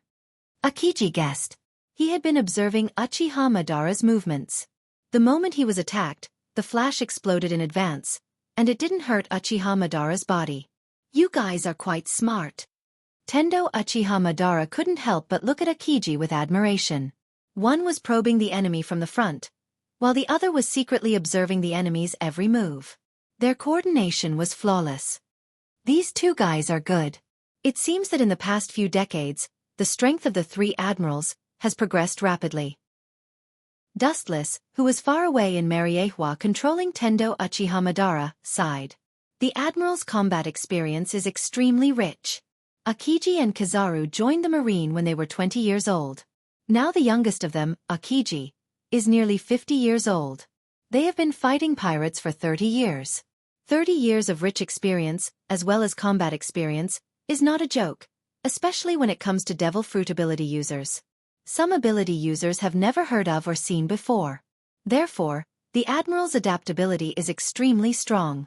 Although they are extremely surprised by Uchiha Madara's ability, they still remain calm and calm. It seems that it's time to retreat. There's no need to entangle with the two of them. The mission is completed. Dustless pondered. His trip was just to stop Kizaru from capturing Robin. Now that their battleship has sunk, it means that there is no means of transportation. When they arrive at Alabasta, maybe Robin will have joined the Straw Hat Pirates and left. Want to go? If I let you go so openly, how will I explain it to Fleet Admiral Sengoku? Kizaru's eyes reflected a cold light, and he immediately waved his hand with great momentum. Like a sculpture of a pacifist, he moved side by side to block Uchiha Madara, a mantis trying to stop a chariot. No one can stop me if I want to go. Not to mention the two of you, even if the Marines' top battle powers gather together, they won't be able to do it. The void vibrated, ripples visible to the naked eye, and a strong repulsive force expanded. Uchiha Madara mobilized a large amount of chakra, and there was even a little blood in his eyes. The whole person was particularly terrifying. This state was no different from an erupting volcano, full of indescribable danger. Super Shinra Tensei. The whole island trembled violently, and the high-density chakra in the body erupted. The impact was as vast as the ocean, and the earth under Uchiha Madara's feet was directly wiped out. Akiji and Kizaru were fine. Both of them were extraordinary, and their observation haki and armament haki were unparalleled. Although they were affected, they escaped the fatal surprise attack. However, the pacifist was not so lucky. Ka. The pacifist's body suddenly cracked under the impact. Even if their skin was as hard as iron, it was difficult to guarantee that they would survive. Their bodies were torn apart by the boundless force, revealing various mechanical parts. That Vegapunk is worthy of being a peerless genius. Uchiha Madara's eyes narrowed, and his anger converged. Although the modified Pacifista's stats weren't as good as the original Bartholomew Bear in all aspects, its body's hardness had increased by quite a bit. The special materials used to construct the Pacifista were obviously not ordinary. Chapter 7:12. As far as the eye could see, the entire central area of the island had suffered an unprecedented impact. The earth had been flattened. The island had suffered a direct impact from the Super Shinra Tensei.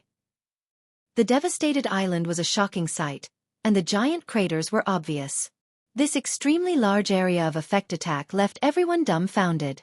Not only that, the exaggerated destructive power was unforgettable. The entire terrain of the island was rewritten by this unprecedented attack. Kazan, are you sure the opponent we are fighting is really human? Kizaru's face was covered with dust. At this moment, he looked like an old man who hadn't taken a bath for many years. This should be maybe. Not only Kizaru, but even Akiji had doubts. The answer sounded ambiguous. Such a large-scale attack was beyond imagination, and the two of them were fortunate enough to follow Garp and Senshi Sengoku to fight against the legendary pirate king, Gold Roger. Roger, who was almost deified by the world, may not be able to make such a shocking attack. One move almost destroyed the entire island. Anyway, it is necessary to investigate the origin of this guy, otherwise, we can't complete the task. Kizaru flicked the dust and lit a cigarette. Hearing this, Kuzan nodded in agreement and stared at Tendo Uchiha Madara, who was covered with black tubes, with a frozen face. Let's go together. The moment Kizaru's voice fell, he disappeared. Looking at the fragments of the Kazuchiha Madara crushed like ants, his old eyes flashed with disapproval. These simple machines can be mass-produced as many as you want. Yasukani no Magatama.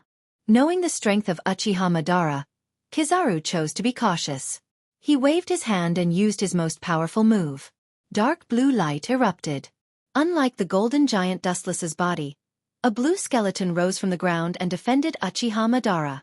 Kansusanu. With Uchiha Madara's low voice, the dark blue light turned into a real one. Clang. Clang.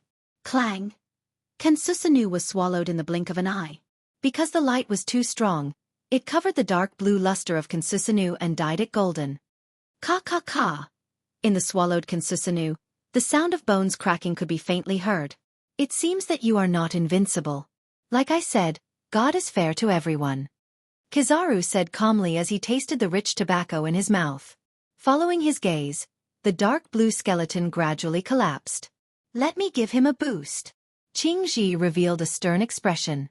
Both of his eyes were as sharp as a blade.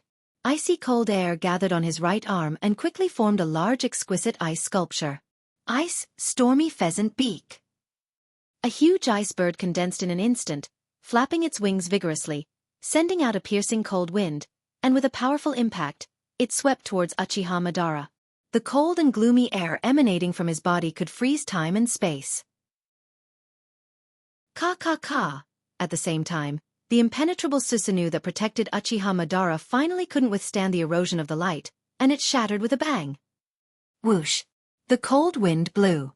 The cooperation between Kizaru and Akiji was quite close. At the moment when Susanoo collapsed, the ice bird condensed by Akiji roared and instantly froze Uchiha Madara into a shining ice sculpture. Under the illumination of the sun, it was extraordinarily beautiful and full of artistic feeling. This monster is finally locked in a cage. His tight heart relaxed, and Akiji breathed a sigh of relief. His slightly tired old face also regained its luster. What an unexpected disaster. I was forced into such a mess by a guy with no bounty. Really, how come there are more and more monsters in this world? Looking at himself, Kizaru couldn't help but complain. Looking up, there were many scorched holes in Kizaru's clothes, all thanks to Uchiha Madara. Contact the fleet admiral, the battleship has been completely destroyed by him, we can only send someone to pick up. Ka ka ka. Akiji's voice didn't fall, and the ice that froze Uchiha Madara made a crisp roar, and many cracks could be clearly seen on the surface of the ice. Could it be that this guy is still moving? Akiji's eyes were filled with cold light, and he didn't hesitate to touch the ground with his hands, and the whole earth was instantly swallowed by the ice. Ice Age. The more piercing ice swallowed Uchiha Madara, and the broken ice all over his body healed and solidified again. Compared to the previous ice bird, this Ice Age was undoubtedly more terrifying. He has such a strange ability. Maybe it's really like what you said. I don't know when an all-rounder like him will appear. Thinking of Uchiha Madara's dazzling ability, Akiji couldn't believe it. All-rounder? So what? In front of justice, even if he's invincible, he has to stretch his neck and accept the punishment. Kizaru flicked the ash off his cigarette and said lightly, I say, are you two mistaken? Do you think that's the real me? At this moment, a ghostly voice came from behind Kizaru and Akiji. What you see may not be true. What you painstakingly deal with is actually just my shadow. Do you think you're winning? Are you Marines so naive? Turning his head, Uchiha Madara with various black tubes all over his body mocked. He touched his chin indifferently, and the sharpness in his eyes converged. Damn it. This tone and this expression, why do I feel so familiar? Kizaru's old face was full of puzzlement, and he seemed to have an impression of Uchiha Madara's speech and behavior. What kind of ability is it? Forget it, for the time being you're an all-rounder. Akiji's doubts were instantly relieved, and he was no longer entangled. After capturing this guy alive, all the puzzles will be solved. Ka ka ka. At the same time, the ice that froze Uchiha Madara also shattered, but there was no one inside. Originally, I had wanted to simply leave. However, it would appear that if I don't teach you two brats a lesson, you two won't let me leave unscathed. Tendo Uchiha Madara's voice became indifferent, and at the end of his words, he disappeared. So fast. Seeing Tendo Uchiha Madara disappear in an instant, Kizaru and Kazan immediately used their observation hockey to perceive Tendo Uchiha Madara. TSK. Let me see how much you three great generals have grown. Dustless Mariehua's face was full of playfulness, and he suddenly found that his boring life was a lot happier, and then he seriously controlled Uchiha Madara's movements. Unfamiliar the first time. Familiar the second time. At first, it was still not too familiar. But along with the passage of time, Dustless already became more and more proficient in using heavenly Dao spots. Found it.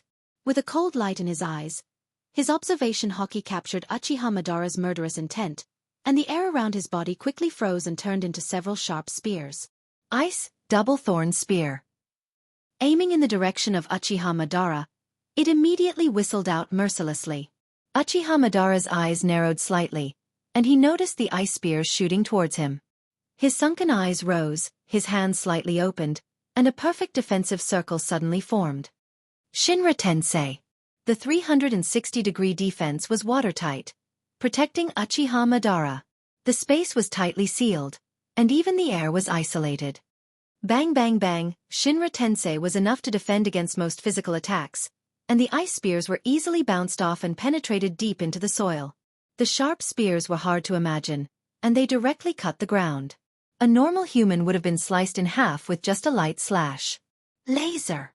A large number of photons condensed at the tip of his thumb, and the shining light made people unable to open their eyes, and immediately rushed out, swallowing Uchiha Madara. Seeing this, Tendo Uchiha Madara just didn't care about it. The void in front of him slowly distorted, showing a strange vortex shape. Kamui! The powerful roar fell, and the vortex-shaped space turned into a bottomless black hole, easily swallowing the gorgeous light beam. Seeing this, Kizaru suddenly froze, and immediately realized that Uchiha Madara was approaching. He was about to elementalize, but suddenly remembered the terrible gravity before, and immediately cancelled the plan. His right arm glowed with golden light, and a sharp sword condensed in an instant. Clang! The empty space suddenly had a spark, and immediately saw two figures flashing out of thin air. Uchiha Madara, holding a black iron stick in his hand, easily blocked Kizaru's attack. Don't forget me! Akiji attacked from behind, holding an ice sword in his hand, and used all his strength to stab Uchiha Madara's head. You are too careless. I never said that I would fight alone. Seeing this, Uchiha Madara turned his head to look at Akiji, and the corner of his mouth swept with a gloomy smile. His eyes rippled, and a very dangerous wave quietly spread. At this moment, time seemed to stop. Wheel grave. Border prison. Akiji's expression suddenly solidified, and the hair on his body stood up uncontrollably. He remembered Uchiha Madara's strange trick before, and his face was full of determination. Instinctively, he smelled ominous and dangerous. Busashoku hardening. In an instant, his whole body turned into black steel, strengthening his own defense. Boom! When the sharp ice spear was about to pierce Uchiha Madara, Akiji's right face was hit by a strong attack, and his whole body flew upside down and hit the ground heavily. And you! His eyes then turned to Kizaru, and his pupils once again swayed with a dangerous light. Boom! With Akiji as an example, although Kizaru had been carefully prepared, he still couldn't avoid the same fate. His abdomen was hit hard, and he was hit by a powerful force. Akiji and Kizaru couldn't see it, but in Uchiha Madara's sight, there were as many as 5 shadows protecting him. Damn bastard, you don't know how to respect the old. Kizaru stood up awkwardly, and his heart was extremely sullen. It's not that he didn't want to elementalize, but Uchiha Madara's method of suppressing his attributes was too terrible. Thinking of the previous experience, Kizaru's scalp was numb. Once controlled by the ghost called Chibaku Tensei, he was afraid that he would live in a meteorite for the rest of his life. Akiji's old face was also ugly. He didn't dare to elementalize easily. If he was caught, he would be directly evaporated by Uchiha Madara's hot flame. Therefore, Kizaru and Akiji could only rely on Busashoku Haki to resist. Although they would be attacked, the risk was much smaller. One wrong step and they may fall. Now you should know what you and I are aware of. Uchiha Madara glanced at the two and whispered. Kizaru and Akiji looked at each other and still refused to give up. There was no other reason except that the admirals who died in battle had never been heard of escaping from pirates. Otherwise, they would have no face to return to the marine headquarters. This unequal war didn't end until late at night. Uchiha Madara still left safe and sound. Akiji and Kizaru couldn't stop him at all and could only watch. Dustless naturally wouldn't waste time with Kizaru and Akiji, because this was originally to stop Kizaru from capturing Robin. Destroying their battleship was actually the end of the matter. However, Kizaru and Akiji refused to let go, so he could only fight. I guess there will be a bounty tomorrow. Staring at the sea in the distance, Dustless said calmly. His performance was unusually indifferent, which was inevitable. Chapter 7:13. The bounty on a pirate is not only based on his own strength, but also an estimate of his future potential.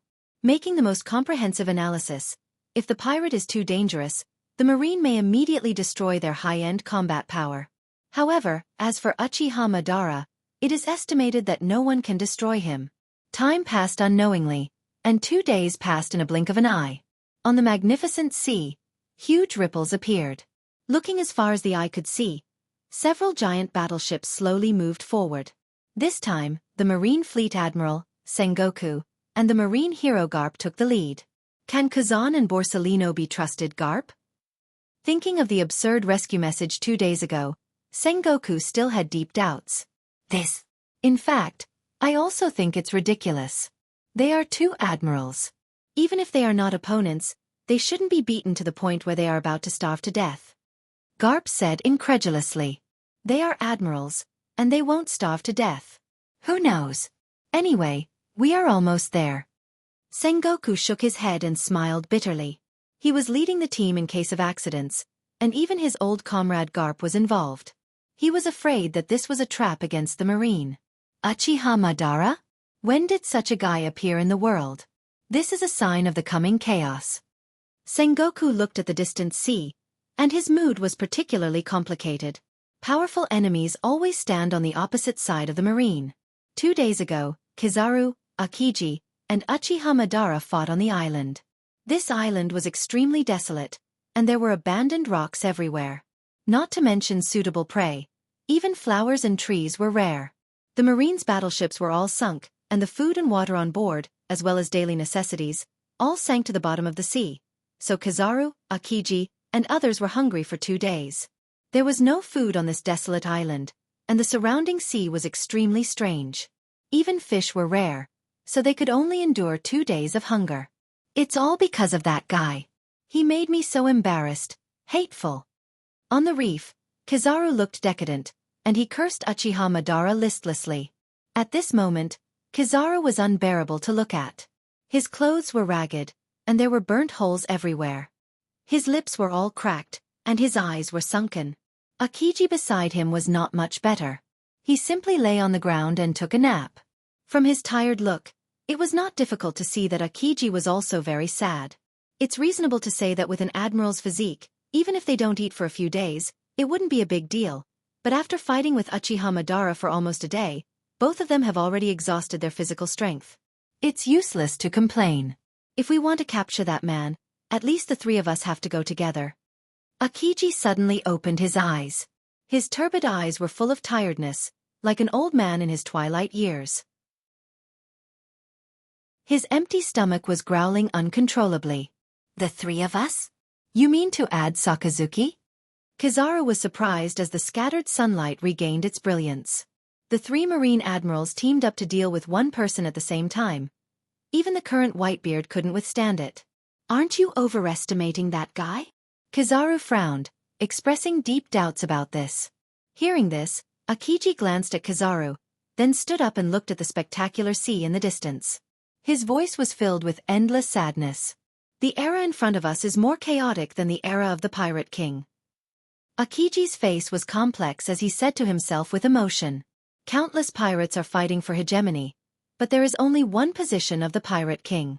It's not difficult to see how bloody the sea will be in the future. Do you think that we have a chance of winning against that man named Uchiha Madara? Akiji turned his head and looked at Kizaru meaningfully.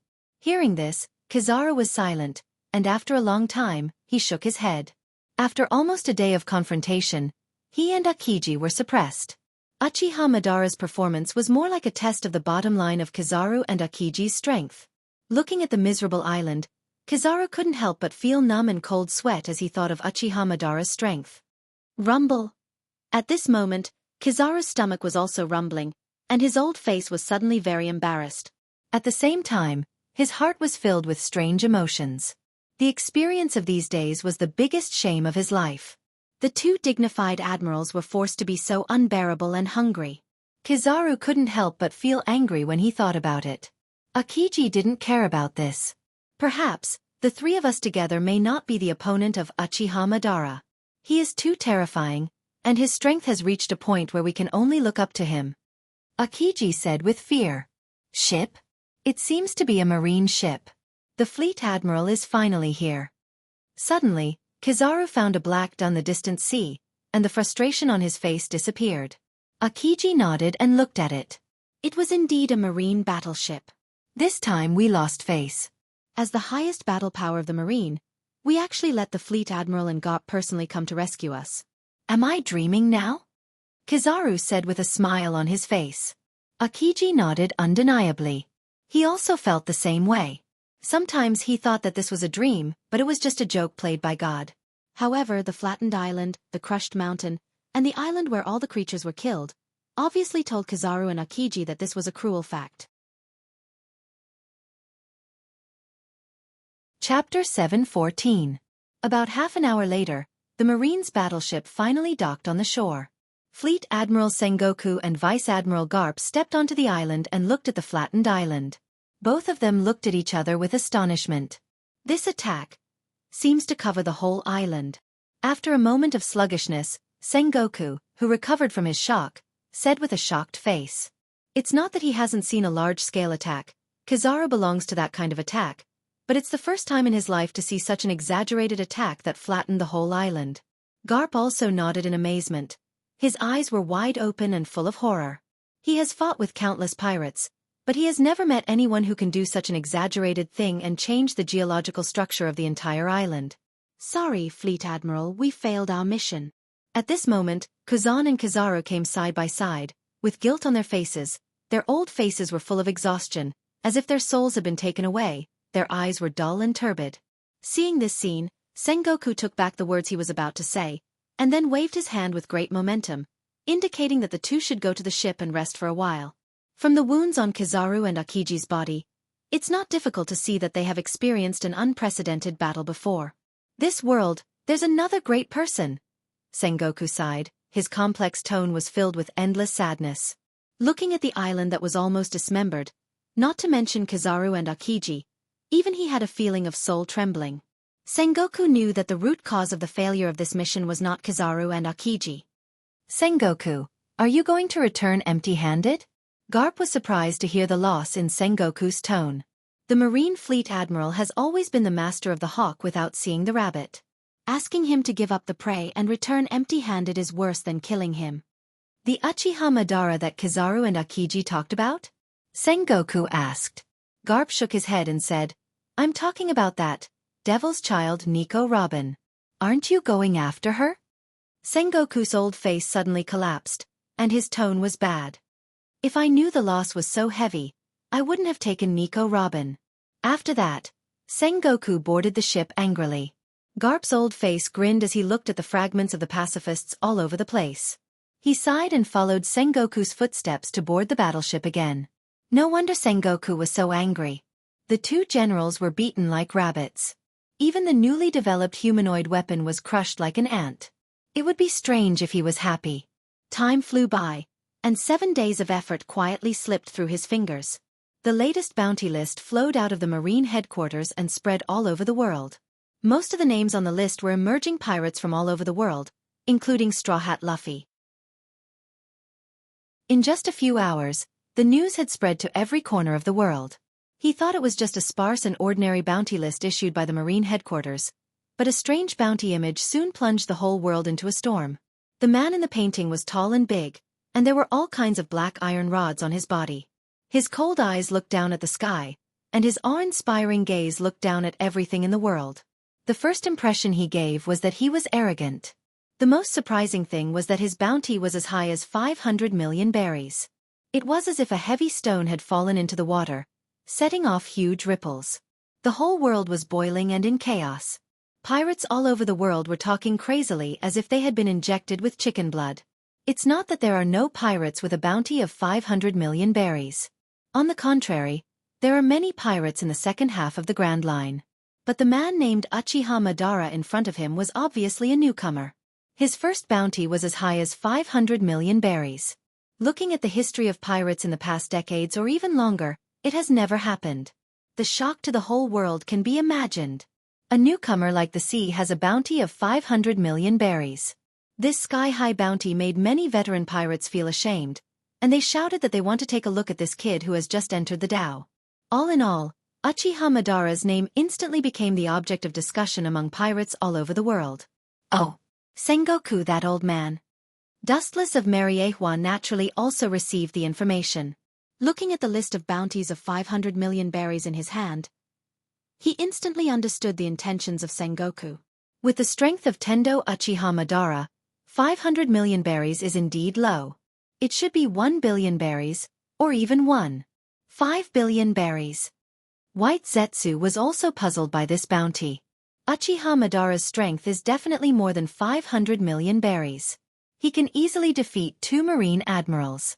At the very least, the conservative starting point is 700 million berries or 800 million berries. Now the bounty of only 500 million berries is really not justified. Master, this bounty is unprecedented. From the establishment of the world government to the present, for more than 800 years, no one has reached the bounty of 500 million berries for the first time. Hancock didn't know whether to laugh or cry. For the first time, don't mention 500 million berries. Even 100 million berries is rare. Dustless and White Zetsu actually think that the bounty is too low. Hancock's helplessness can be imagined. I'm not talking about the bounty. Sengoku actually has a deeper meaning. Things like berries are just a concept for me. The fame and fortune of a pirate is just a fleeting cloud. Dustless replied with a deep look. Berries and reputation are trivial things. What he cares about is Sengoku's sinister plan. Chapter 7:15. All in all, the news of Uchiha Madara's bounty of 500 million berries swept the world in an instant like a hurricane, and all the pirates in the sea were shocked. A storm unique to Uchiha Madara swept the planet. Even the Whitebeard pirates, who recently went berserk because of the disappearance of Fire Fist Ace, who was actually kidnapped by Dustless, stopped moving for a while and became strangely silent. They were also confused by the bounty of 500 million berries. A newcomer with a bounty of 500 million berries. This is the first time since the records of the world-famous pirates have been recorded. The name of Uchiha Madara remains in everyone's heart, and from then on, his every move will inevitably affect the nerves of the world, and it is extremely difficult to ignore him. However, everything has two sides. There is a saying that the higher you stand, the harder you fall. This is a truth that has not changed since ancient times. The higher you are held, the harder you fall. In fact, it is also a disguised form of flattery. Sengoku's intention is to make Uchiha Madara the object of everyone's jealousy. Pirates pay attention to fame and fortune. Uchiha Madara's sudden rise broke the conventional rules of the One Piece world. He is the first pirate in history with a bounty of 500 million berries. There will be proud veteran pirates who will not accept this, and challengers will naturally come in an endless stream. Killing a newcomer with a bounty of 500 million berries will definitely make him famous. Therefore, the bounty of 500 million berries is just right, and more or less, it may be self-defeating. Today, one of the Yonko, 4 emperors, the captain of the Bigu Mamu pirates, Charlotte Lingling, her bounty is only 850 million berries. Increasing the bounty of Uchiha Madara to the level of a Yonko, 4 emperors, will inevitably arouse suspicion. Sengoku's painstaking calculation is useless. Uchiha Madara is just an enemy of the marine. If the target is a pirate, I will personally deal with it. In this way, Sengoku's plan to kill Madara will be aborted. Dustless originally intended to hide Madara, and only when dealing with the marine will Madara come in handy. By the way, I heard that Kizaru and Akiji are starving to death. Dustless asked with interest. Picking up the photos on the table in his hand, Kizaru and Akiji's hair was messy, their faces were dirty, and they looked thin. Obviously, they haven't eaten for many days.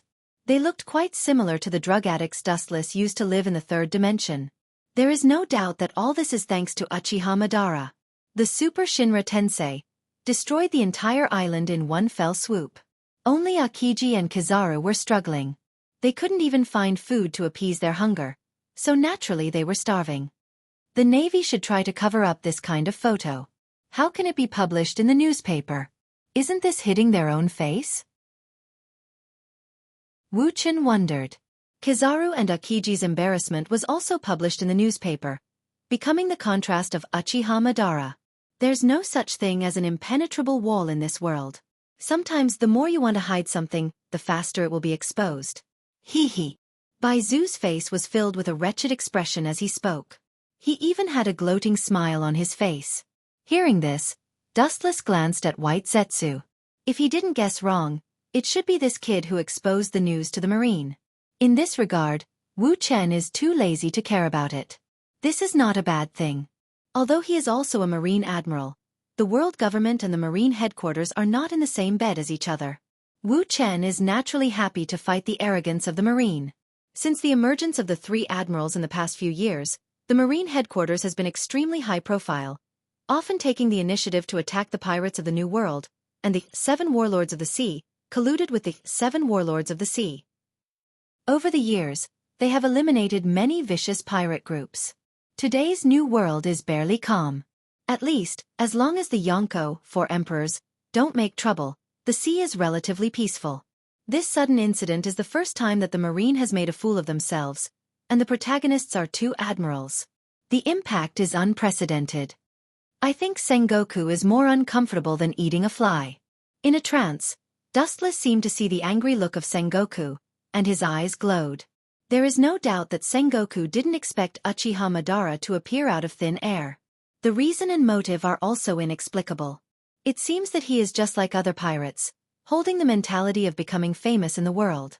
And the object of suffering is naturally Kizaru and Akiji.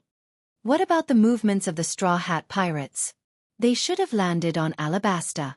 Dustless changed the topic to the Straw Hat Pirates. At the same time, the considerate Hancock sent a fragrant afternoon tea for Dustless to enjoy. Suddenly remembering the blue-haired girl Vivi and her father Corbula that Mariehua met back then, Dustless's eyes flashed with a strange luster. It seems that he has been in contact with Crocodile. But Straw Hat Luffy was too weak and was almost killed by Crocodile on the spot. That kid survived and thought of a plan to deal with Crocodile. White Zetsu said with appreciation. Using water to deal with Crocodile, this is the strategy that Luffy came up with for the time being. Although it is very rough, it is unexpectedly effective and very practical. It can deal with Crocodile's elementalization. Kizaru and Akiji have been defeated. It seems that it won't be long before Luffy joins the Straw Hat Pirates as an undercover. It seems that everything is ready. White Zetsu heard this and nodded gently. Chapter 7:16. In the Marine headquarters, in the solemn and sacred conference room, the atmosphere was heavy and the atmosphere was oppressive. It was hundreds of times more difficult to breathe than usual. Looking around, the whole conference room was full of stars, and the 3 admirals were all in the list, including Dustless, who was also sitting in his seat. Beside him were Garp and Vice Admiral Tsuru. However, unlike the past, Akiji and Kizaru both lowered their heads, like defeated roosters, drooping their heads, without the glory of the past. Now because of them, the marine has become a laughingstock. Sengoku's old face was dark and gloomy. He knew that the reason for the failure of the mission was not Kizaru and Akiji, but it was a fact that they failed the mission. Sengoku was also not tolerant. As the highest general of the fleet admiral, he must be clear about public and private affairs. If he should be punished, he must be fair. Therefore, Kuzan and Borsalino were both reprimanded, and their salaries were reduced for several years. There is no need to think about it. These are all for others to see. As an admiral of the marine, naturally, he can't dismiss them. After all, they are the highest combat power of the marine. Boom! At this moment, a dull roar, accompanied by a blazing heat wave spread out. Looking up, Akainu's magma fist smashed the table in front of him. Crocodile, that bastard. He has violated the original agreement and stood on the opposite side of justice. I suggest that his position as Shichibukai be revoked immediately and send troops to clean him up immediately. There is no impenetrable wall in the world. Perhaps others don't know the purpose of Crocodile, but the high-level marine officials present know it in their hearts. When Crocodile took in Nico Robin, it happened that Robin's whereabouts were suddenly exposed. Sengoku originally planned to arrest Nico Robin immediately, but he was surprised to find that Crocodile recruited her. This has indirectly touched the bottom line of Sengoku's tolerance. Shichibukai can be lawless, but there is a limit. Without thinking, Sengoku knew what Crocodile was thinking. What if the ancient weapon was taken away by the ambitious Crocodile? That's for sure. He has already violated the taboo, so he must pay the price. Sengoku's tone was extremely hoarse, and his calm eyes flashed with scarlet violence, showing the courage of a marine fleet admiral. This is Crocodile's own destruction, and he will not be merciful. Not only that, he had to deal with this ambitious insect immediately. Immediately issue an order to the world to revoke the position of Crocodile's Shichibukai. Sengoku stood up and wrote quickly. He wrote a simple order quickly and handed it to his assistant beside him. Then he looked around. As for the candidate to suppress Crocodile, because of Uchiha Madara, his heart is still in a mess. His strength is unprecedented, and the Admiral doesn't seem to be able to deal with it. The righteous sinner shall be. This time, I will complete the crusade against Crocodile. Akainu was filled with righteous indignation and was about to take the initiative to accept the task. A light, lazy voice was issued in advance. It was very simple but unquestionable. You are so diligent. It's strange, did the sun come out from the south? Garp looked at Dustless beside him in surprise, and said that he looked out of the window to see if the sun came out from the south. Not only Garp, but all the Marine executives looked at Dustless in surprise. He is the most lazy in the Marine. Now he is so diligent, which is really incredible. Dustless glanced at the old guy and immediately looked at Sengoku on the main seat. In that case, the task of suppressing Crocodile will be handed over to you. After a long silence, Sengoku rationally decided. Even if the mysterious Uchiha Madara appears again, Dustless's strength is enough to deal with him. Even if he can't beat him, he should be able to escape. Sengoku, this old guy. Forget it, it's better for me. Crocodile, your task is over, and it's over. With a sinister smile, Dustless has sentenced Crocodile to death in his heart. At the beginning he just used him. Now that the purpose has been achieved, the people who should shut up must shut up forever. No matter what, we have to arrest that guy immediately. With a cold light in his eyes, Sengoku's tone was resolute. Being slapped in the face, naturally, he has to double back. Revenge has always been the principle of Sengoku. No problem, Dustless smiled confidently. His light laughter was full of casual, as if it was not worth mentioning. He naturally knows why Sengoku is so anxious. The real reason is estimated to be to make an example of Crocodile, the 7 warlords of the sea, to deter pirates. Humph. Looking at Dustless with dissatisfaction, Akainu immediately sat down. Since Dustless chose to take the initiative to attack, there is no role for him. The strength of the two sides is completely different. The giant elephant can easily step on a small mouse. Sengoku nodded. Although he was also very puzzled, he did not ask much. Anyway, the main thing is to catch Crocodile the mastermind. Catch him? It's better to send him to hell. That eyesore of a fly should have died more than 10 years ago. With a cold mist on his face, Dustless has decided to kill Crocodile directly. He will definitely die. If he is handed over to Sengoku, he may make a boring public execution.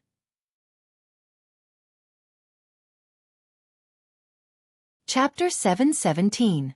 Crocodile painstakingly looked for Pluto to deal with Dustless.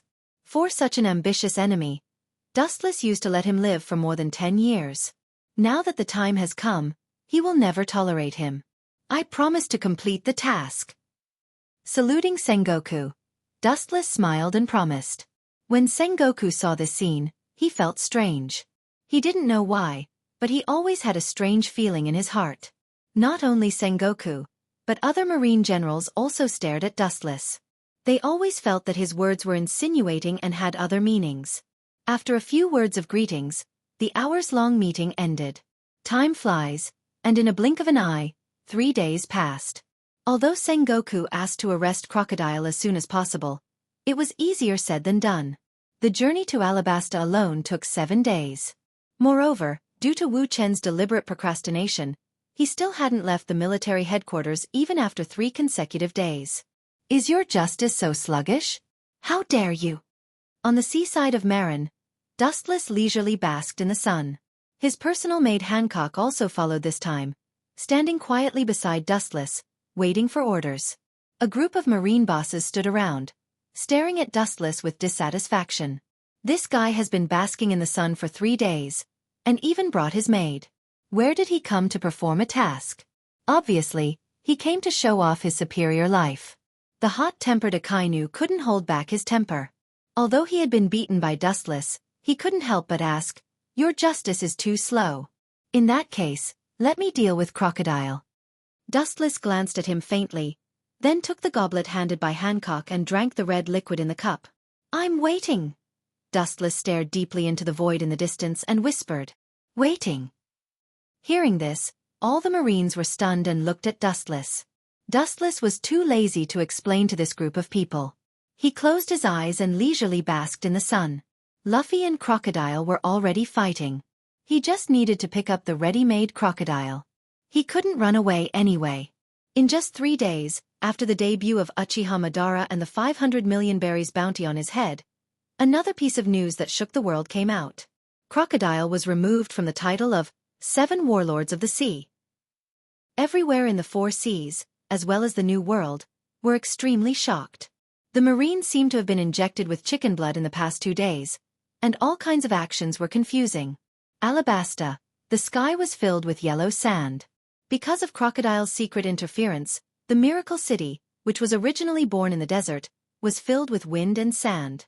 It was a scene of doomsday, full of desolation. On the city wall, a tall man with a cigar in his mouth. His eyes were deeply sunken. His face was full of vicissitudes. He was wearing a black trench coat, and there was a scar on his face. "President, it seems that our goal has been exposed. It is better to retreat temporarily." Next to Crocodile, a slender young woman suggested. Looking closely, it was Nico Robin, but because Crocodile's back was to her, he didn't see the contempt and disapproval in Robin's eyes. Crocodile was unmoved. Now that he has been exposed and the title of 7 Warlords of the Sea has been exploited, he can't give up the current plan. That man! Her eyes were empty, and Dustless's back appeared indifferently in her mind. Robin's eyes were full of unshakable firmness. She secretly said in her heart, "He will be able to bring my mother back to life." Wandering in the outside world for many years, Robin has been performing tasks according to Dustless's instructions more than 10 years ago, and every time she can turn danger into safety. It's like God can predict the future. Thinking of Dustless's incredible prediction ability, which was almost 100% accurate, Robin's heart was beating uncontrollably with a thump-thump-thump sound. Her breasts were also undulating. If you can predict the future, then it must not be difficult to bring the dead back to life. Her eyes were full of fanatical flames. At this moment, Robin's temperament was particularly hot. Even Crocodile was affected. He suddenly turned around and looked at Robin in surprise. "What's wrong?" Hearing this, Robin was stunned, and then instantly restored her former calmness. "I think it won't take long for my dream to come true, so I'm happy." "Yes." Crocodile's eyes also glowed from blankness, looking at the distant sky with strong confidence. It's just that he didn't catch the fleeting sarcasm in Robin's eyes. In the dark, Crocodile seems to have dreamed of controlling ancient weapons and sweeping the world.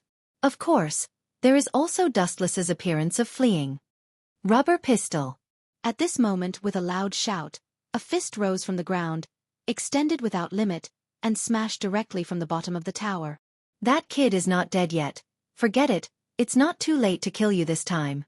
Crocodile looked down at Luffy and others under the tower with a contemptuous smile at the corner of his mouth. Looking at the incoming fist, he was even more disdainful. "I can elementalize. How can this kind of casual attack be possible?" The arrogant laughter didn't stop, and Crocodile was ruthlessly smashed. Looking closely, Luffy's rubber fist was dripping with water.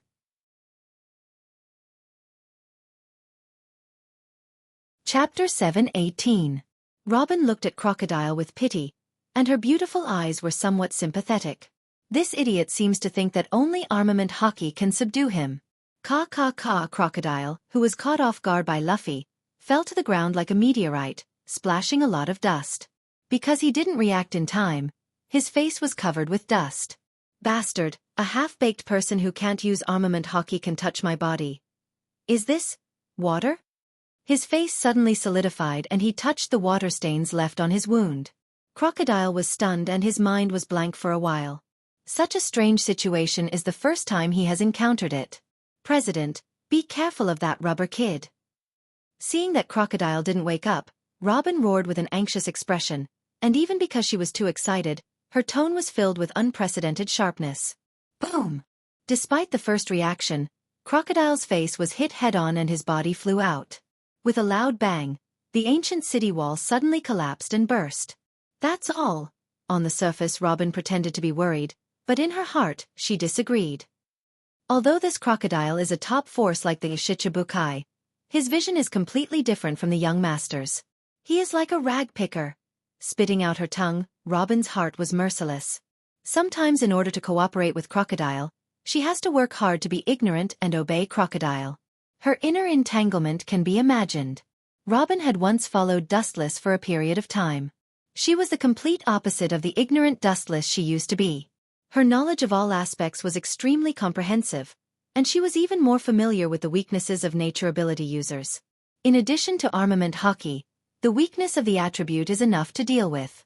Luffy used this as a basis to find Crocodile's weakness. Looks like it's just as young master said.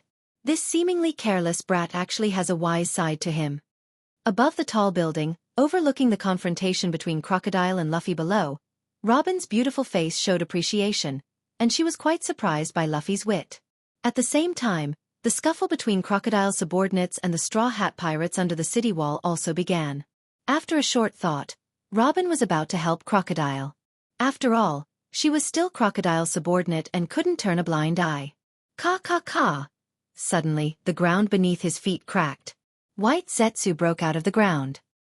He looked at Robin, indicating that he should not act rashly. "Young master, do you have any orders?"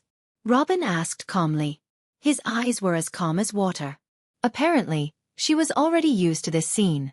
Over the years, her communication with Dustless was almost always through White Jew. Just pretend, and then wait for Straw Hat Luffy to defeat him. White Zetsu glanced at Crocodile who was suppressing Luffy and said calmly. Dustless's order was like this. Let Dustless defeat Crocodile. After the matter was over, Dustless would come over in a marine battleship and kill Crocodile, which was equivalent to completing the task. Luffy? You mean the boy with the straw hat? Hearing this, Robin's eyes flashed with surprise, and immediately her delicate face surged with disapproval. She said bluntly, I don't think that Straw Hat Kid is Crocodile's opponent. He is one of the 7 warlords of the sea. Even if he is worthless, he is the strongest of the strong. It is impossible for him to win against Crocodile with a bounty of 30 million berries. Robin made a serious analysis. Whether it was the situation on the scene, past records, or combat experience, Crocodile was better than Straw Hat Luffy. All in all, this was an unequal battle. Is it? But this is what that person means. White Zetsu did not hesitate to kick the ball to Dustless. Young master. Robin's body froze when he heard that. His gaze towards Crocodile changed immediately. His eyes were filled with pity.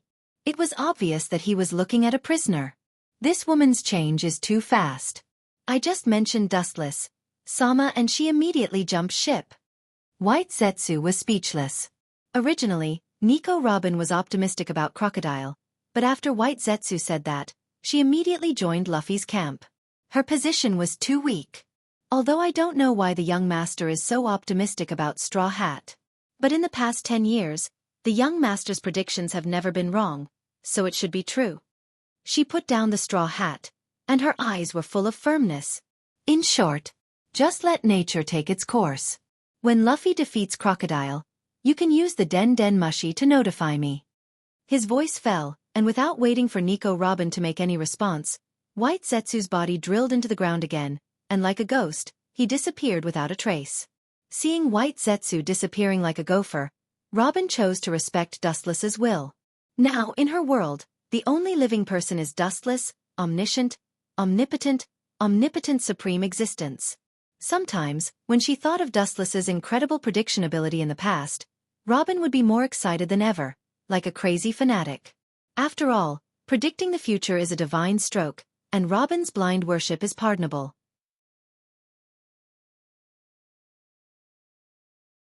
Chapter 719. Although as an archaeologist, she shouldn't judge a thing emotionally, Robin also knows that she should treat it rationally, but sometimes she can't help it. It's like being possessed. Occasionally, she feels that something can't be achieved. It's obviously an illusion, but when she thinks of Dustless, she feels it's real, and there seems to be some mysterious force driving her. Robin suddenly realized that it was as if she was living for Wuxia right now. Really? No wonder Hancock can't leave the young master. Robin couldn't help but feel speechless. She and Dustless rarely met, but in her mind, Dustless's figure often floated. Hancock and Dustless get along with each other day and night, and this experience is probably more clear and obvious. For Hancock and Robin, Dustless has penetrated into their hearts and left an indelible impression.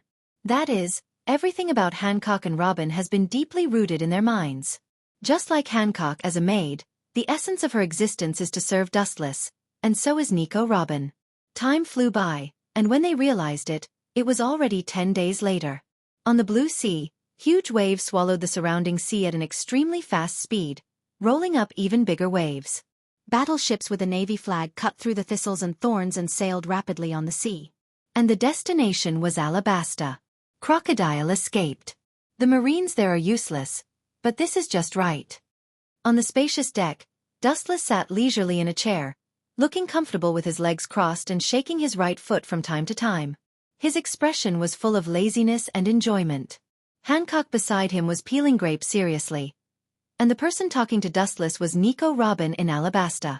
The content is very simple. 9 days ago, as Dustless had predicted before, Luffy, who was in a small universe, successfully defeated Sand Crocodile. Including his subordinates, they were all defeated by the Straw Hat Pirates. And because the previous fleet admiral deprived him of the title of Shichibukai, the defeated crocodile has been handed over to the local marine by the Alabasta royal family. However, perhaps because God took care of Crocodile, just yesterday, the insidious and cunning Crocodile escaped. This time, Crocodile didn't rescue his former subordinates, and only Robin followed Crocodile to the end of the world. Because of Robin's obedience to Dustless, she was not caught by the Straw Hat Pirates. She had been secretly watching the situation. When Crocodile jumped out, Robin continued to follow him, or it could be said that she was monitoring him in disguise. Sometimes some smart guys always do stupid things that make people laugh. That guy. He gave up the opportunity to step into heaven. Instead, he stepped into hell.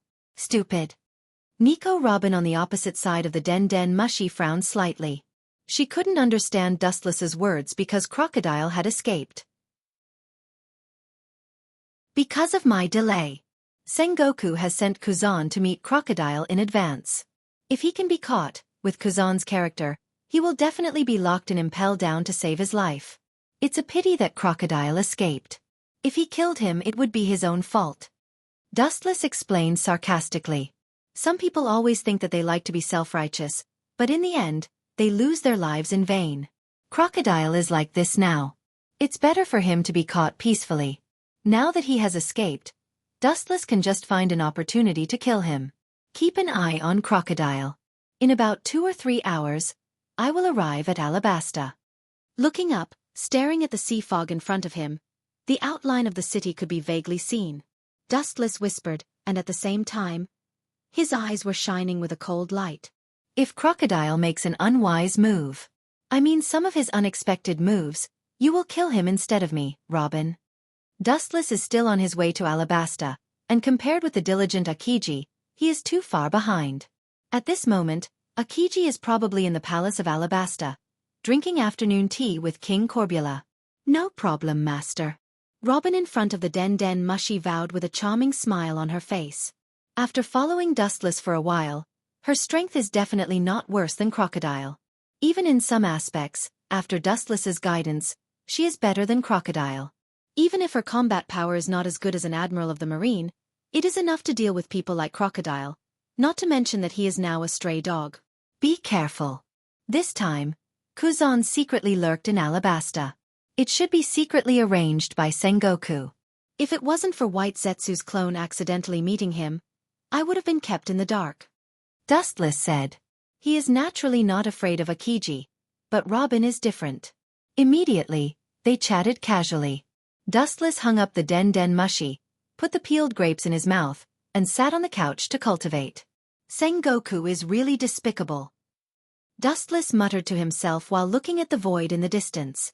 The task is unpredictable. Maybe Uchiha Madara will come back to attack. Therefore, Sengoku arranged for Dustless to go to Alabasta, and Akiji secretly lurked. It is estimated that he wants to use Dustless to attract Uchiha Madara's attention. Unfortunately, he didn't know that Uchiha Madara was just a clone controlled by Dustless.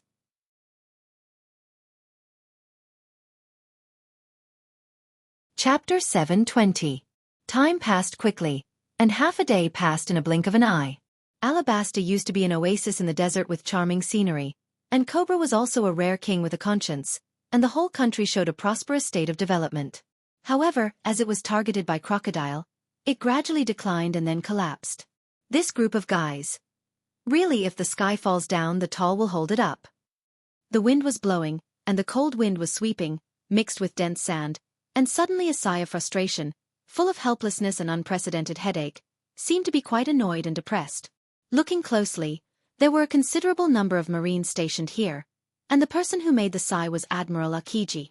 Admiral Kazan, Crocodile is a pirate, and the direction of his escape is estimated to be the sea. Why don't we inform the Marine fleet in advance to catch him? A military officer carefully suggested, as he didn't keep an eye on Crocodile, and the kid escaped. Hearing this, Akiji turned his head and looked at the military officer. His eyes flashed with disapproval, and then he shook his head decisively. Crocodile was a veteran pirate. It was impossible for him to make such a common-sense mistake, and almost all of his subordinates were caught, and the probability of him leaving by ship was temporarily zero. These fools really can't be counted on. Looking around, Kazan couldn't help but sigh. These people live on land all year round. To some extent they are more like the army, and they are not skilled in fighting on the sea. Looking carefully, Akiji's face was haggard, and his eyes were abnormally cloudy, giving people the feeling of a candle in the wind. These days were like years for him, and the most unfortunate things in his life seemed to have happened during this time. At first, he was molested by Uchiha Madara, and then Crocodile escaped. What made Akiji speechless was that he wanted to capture the Straw Hat Pirates as an atonement, but the result was that Crocodile escaped. Thinking about it, Kazan felt a stomachache and uncomfortable all over his body, and he sighed in his heart. In the desolate desert, two silhouettes moved forward against the wind. They were exceptionally lonely, as if the entire world had abandoned them and looked at each other coldly. Bastard, that damned straw hat. I'll definitely teach you a lesson in the new world. An unwilling roar resounded through the sandstorm and spread to every corner of the world along with the awe-inspiring hurricane. A tall man with a broad figure and a fierce expression could be clearly seen. It was Crocodile, who was defeated by Straw Hat Luffy. At this moment, he fled like a stray dog. The plan that he had painstakingly worked on for many years went bankrupt and failed. Not only that, but he was once again wanted by the government because he lost the title of 7 Warlords of the Sea.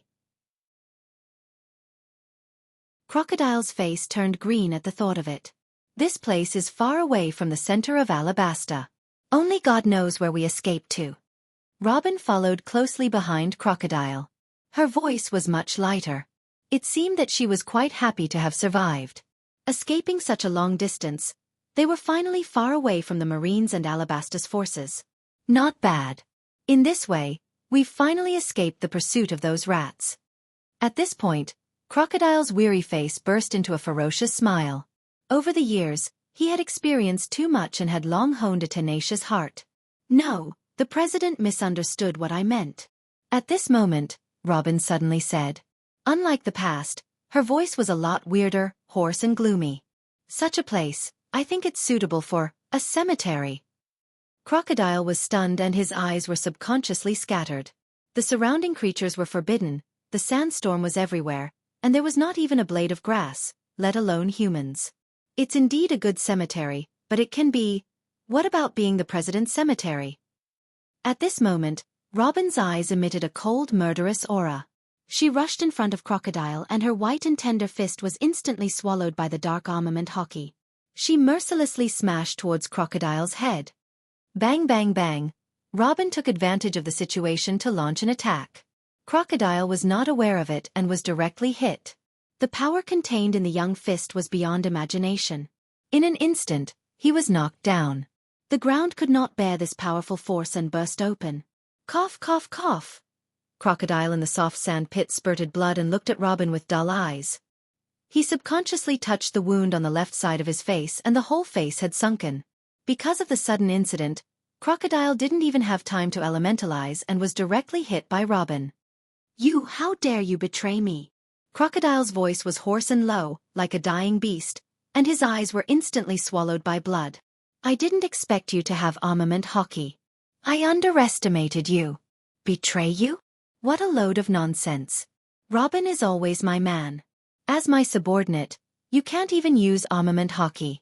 My subordinates should be omnipotent. In the sandstorm, there was a distant and strange voice. Crocodile was stunned and his eyes subconsciously looked around. There was no one around. He couldn't think it was an illusion. A gust of wind suddenly came from behind. Crocodile subconsciously turned his head and saw Wu Chen with an indifferent expression. Of course, there was also his maid Hancock.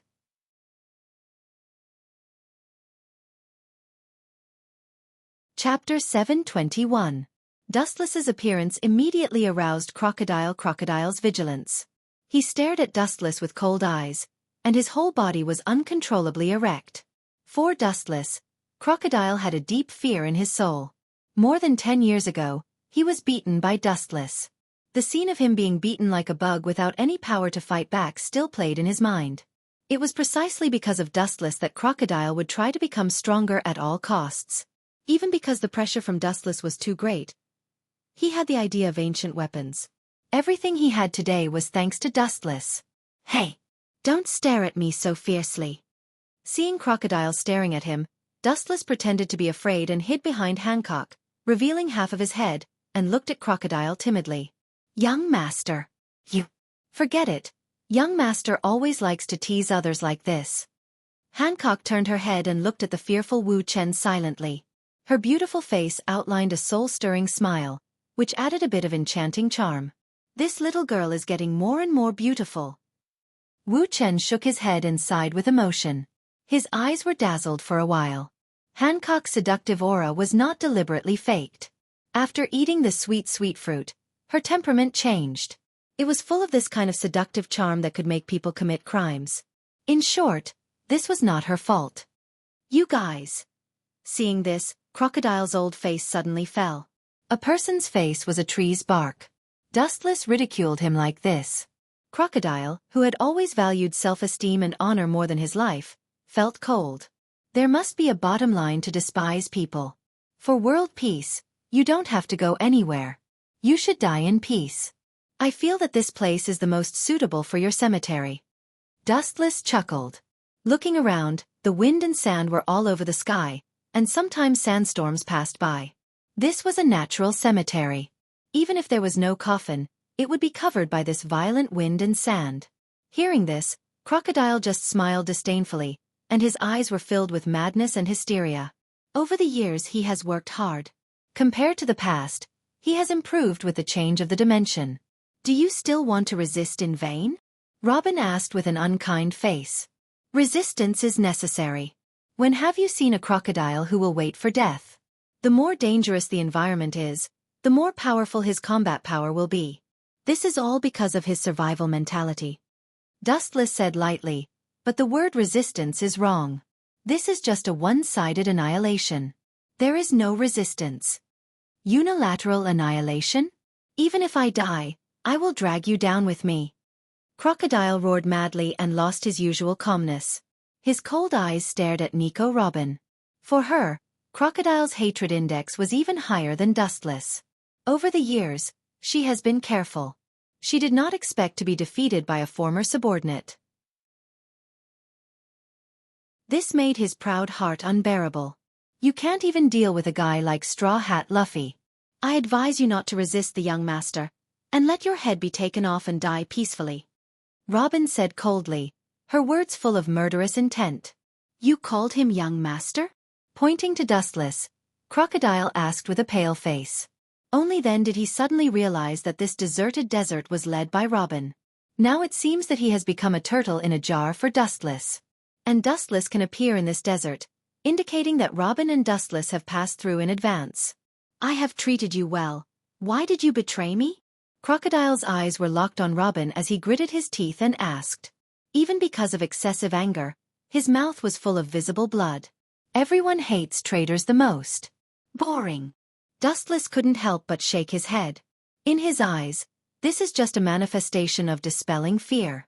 Now that he is in a desperate situation, pirates like Crocodile have a fear of death. He hasn't completed his mission yet. How can he be willing to die? Dustless doesn't care about Crocodile. This kind of small character is not worthy of him to do it himself. He just gave Robin and Hancock a look. This means that Hancock and Robin should solve it. The two women looked at each other and didn't talk nonsense. They turned into a hurricane and roared out. The target was Crocodile. For Dustless's orders, they will follow them like God's orders. At the same time, there are amazing changes on the other side. Although Akiji carelessly let the Straw Hat Pirate slip away, he accidentally heard the traces of Robin and Crocodile and quickly took a group of Marines to the desert where Dustless and others were. As for who told Akiji, it was a passerby. Crocodile, a famous pirate in the world, has been talked about by the world for decades, and he has recently become the hero who saved Alabasta. It's hard to forget him. After Crocodile's conspiracy was exposed, he became the collective enemy of Alabasta. Everyone wants to get rid of him. Seeing that the admirals are looking for him, naturally, they will not hide it. Water can carry a boat or overturn it. Crocodile tried to use these civilians, and these people are enough to drown him.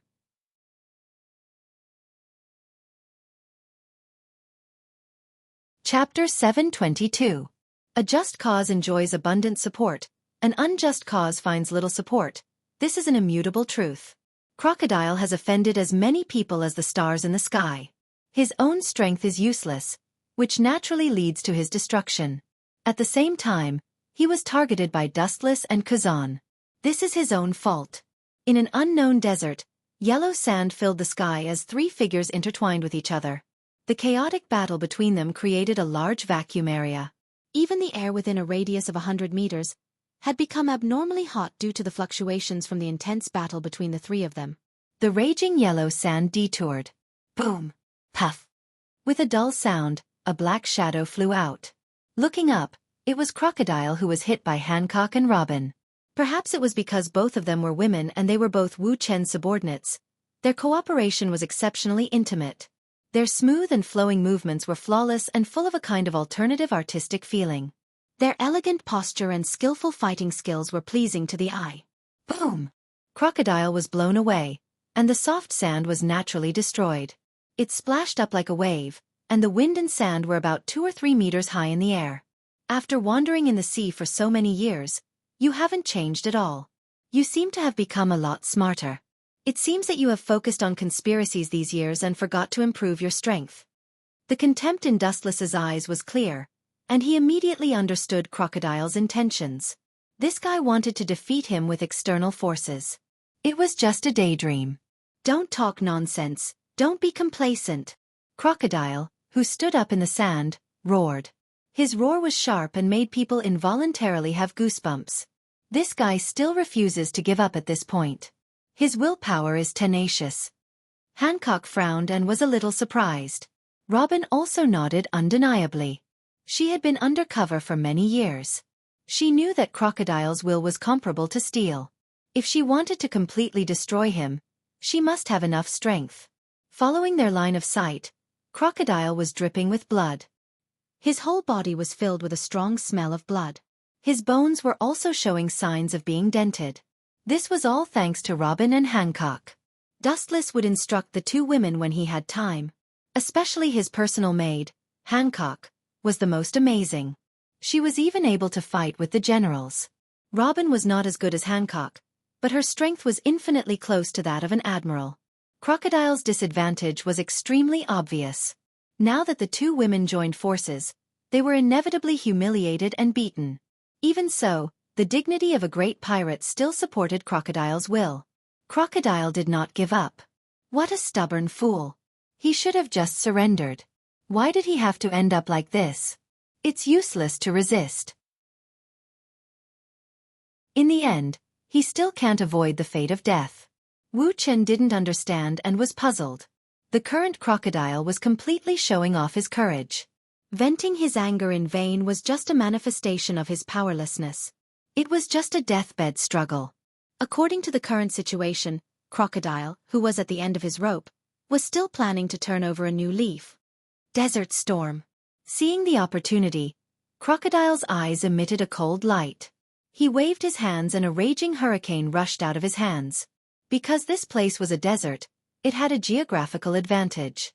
This high-density sandstorm seemed to have eaten hormones and instantly expanded dozens of times, turning into a hurricane that swept away the world.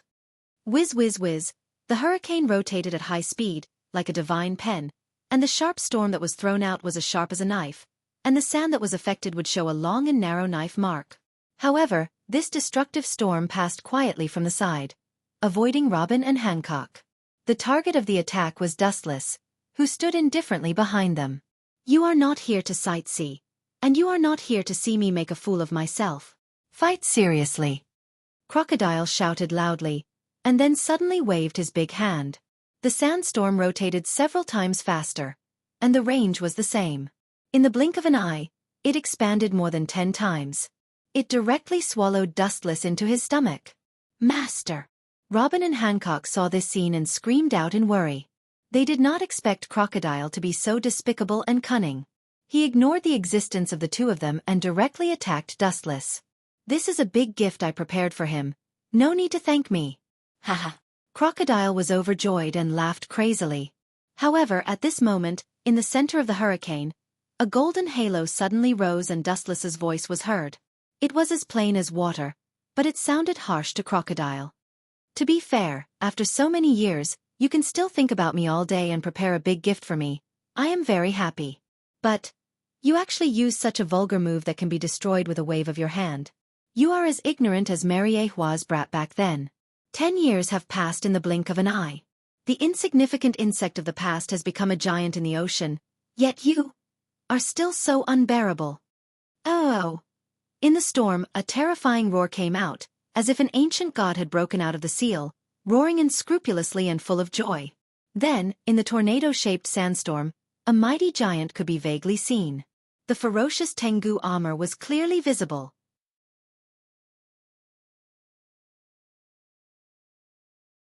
Chapter 723. The ferocious Tengu armor, the mighty body, the head on the sky and the feet on the ground, made Crocodile sweat. His soul trembled when he was swept by the terrifying giant eye. Boom boom boom, the towering giant raised his blade and swung it down. The tachi of light swept out, and a tyrannical wind shot out from the tip of the blade. The massive sandstorm that was about to annihilate the world disappeared in an instant. The heavens and earth were solemn, as if even the heavens were afraid of the ancient giant. The silence was as still as water.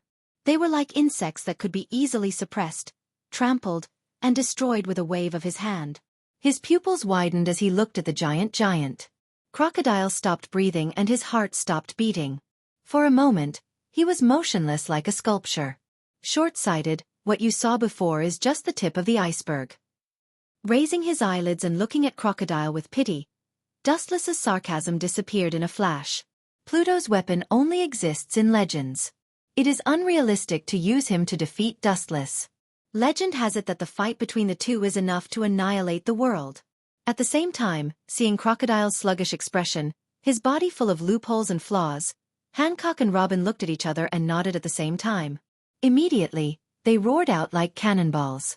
Boom boom boom, the fragile desert ground suddenly exploded, and a bottomless black pit suddenly appeared on the desolate ground. Crockett was lying in it, and it was unknown whether he was dead or alive. His heartbeat is unusually weak. It seems that he is running out of oil and is infinitely close to the end of his life. Perhaps an ordinary civilian can kill this ferocious crocodile. I didn't expect the little girl of that year to be so unprecedented. I'm afraid that even a Marine Admiral can only return without success when he meets the cooperation of the two of you. Removing the shocking Kinsusanu, Dustless was like a breeze, quietly falling between Hancock and Robin, and his thin hands like willow branches wrapped around the waists of the two women. Immediately, he stared at the half-dead crocodile in the deep pit and looked at the broken corners of his clothes scattered around him, and his left eye turned extremely. Heavenly hand power. In an instant space and time were reversed, and the world in front of him was different from before. In the blink of an eye, he crossed the layers of space and came in front of Crocodile. This? Hancock and Robin looked at each other and could see the horror in each other's eyes. It was just a blink of an eye, but they were shuttling through space. Immediately, they were shocked to feel the tender little hand on their waist, and their faces turned red, but they did not resist. After 10 years, all the grievances in the past had been erased. Now, Dustless was the only person Robin and Hancock were loyal to. The present Wu Chen was just their everything for the rest of their long lives. Cough, cough, cough. Dustless crocodile, crocodile, crocodile, crocodile, and crocodile, crocodile and looked at him. Crocodiles. Dustless. Was dustless. So that's how it is. Crocodile laughed at himself. He knew that God didn't need to be angry or happy. He just needed to watch his ugly and clumsy performance to please him. You are still so young. It seems that time has not left a trace on you. Crocodile bowed his head and said in an unusual tone. Looking up, Wu Chen's appearance was still the same as it had been 10 years ago. There was no difference between him 10 years ago and 10 years later. They were completely carved from the same mold. Because I have struggled out of the shackles of time, and become the only one among human beings. Recalling his life, Dustless's tone was quite emotional. The sea turned into mulberry fields, the stars moved, and all things in the world could not resist the corrosion of time. So far, only Dustless and Kagaya have jumped out of it and become the rare surpassers in history. This endless journey, now only Kagaya and he are going hand in hand. The next time is to find the way to immortality for other confidants. If you didn't betray me, my plan wouldn't have failed. It's all because of you, Nico Robin. Crocodile screamed. Due to his excessive anger, his pale face regained its rosy color before his death. At this point, you're already at the end of your rope, yet you're still so hysterical. Who do you think has been controlling your life for the past 10 years? Is everything really accidental? It's a big mistake. It's all inevitable that I wrote the script for you. The corner of Dustless's mouth raised. He ignored Crocodile's absent-mindedness and said in a low voice, You think you recruited Robin, stupid. All of this is the result of my deliberate arrangement. Including you, you are secretly controlled by me, but you are too arrogant to realize it, thinking that all of this is the product of your own wisdom, naive. This is just an opportunity for me to arrange Robin to sneak into the Straw Hat Pirates. Dustless told the truth indifferently. Impossible. Do you really think you are a god and can perfectly predict any details of the future? Crocodile roared in disbelief as he thought of his years of hard work. Looking up, he tried to find a lying expression on Dustless's cold face, but Dustless's expression didn't change and he always maintained a calm look. Looking at Crocodile's eyes, he was full of sympathy and pity. For such a person, Dustless disdains to lie to him. It's just a simple waste, that's all.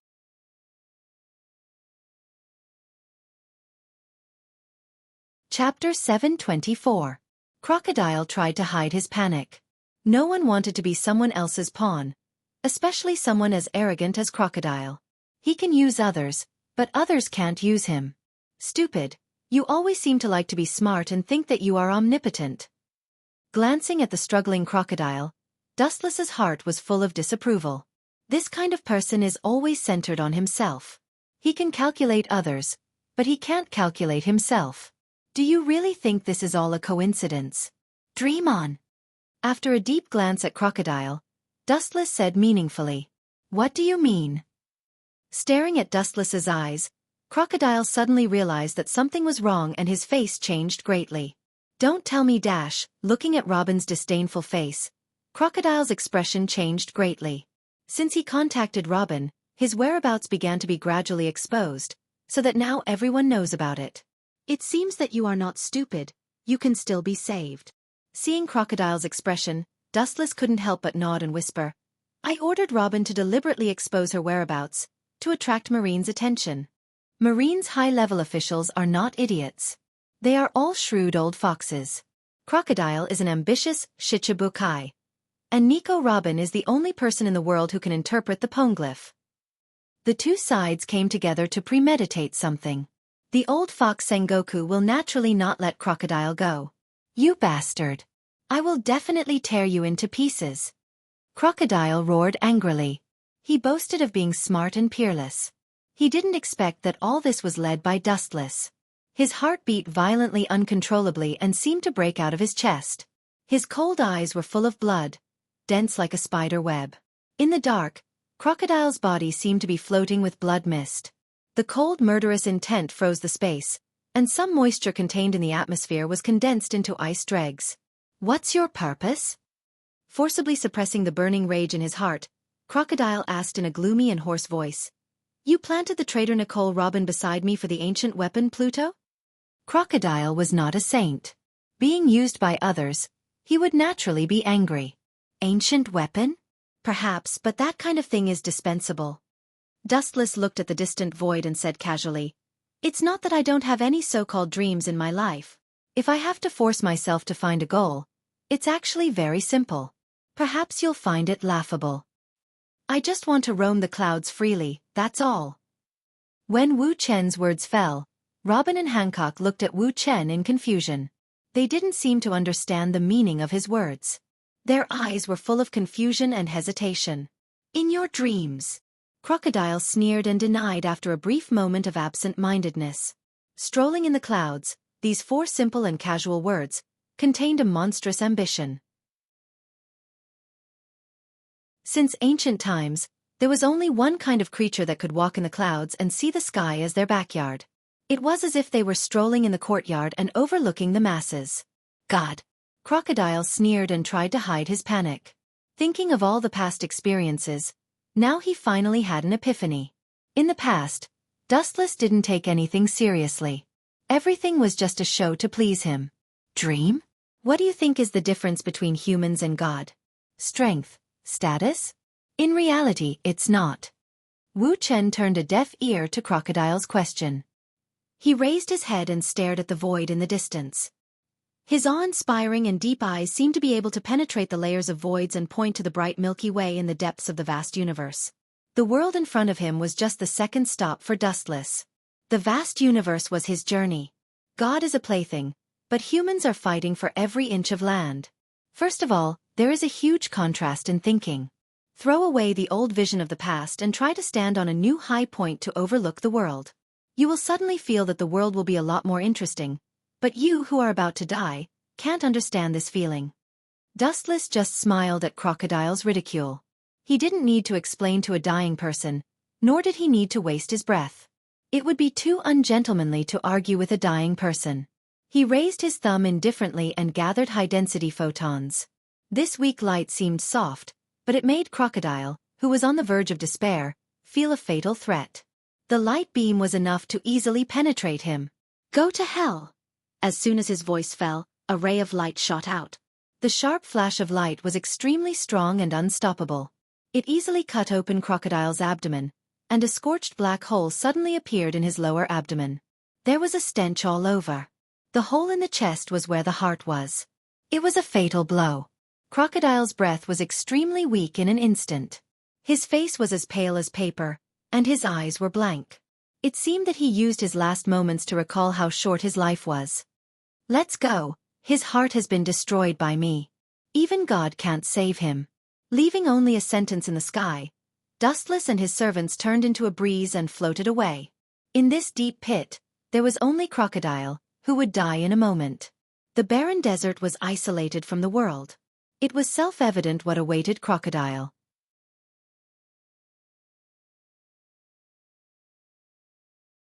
Chapter 725.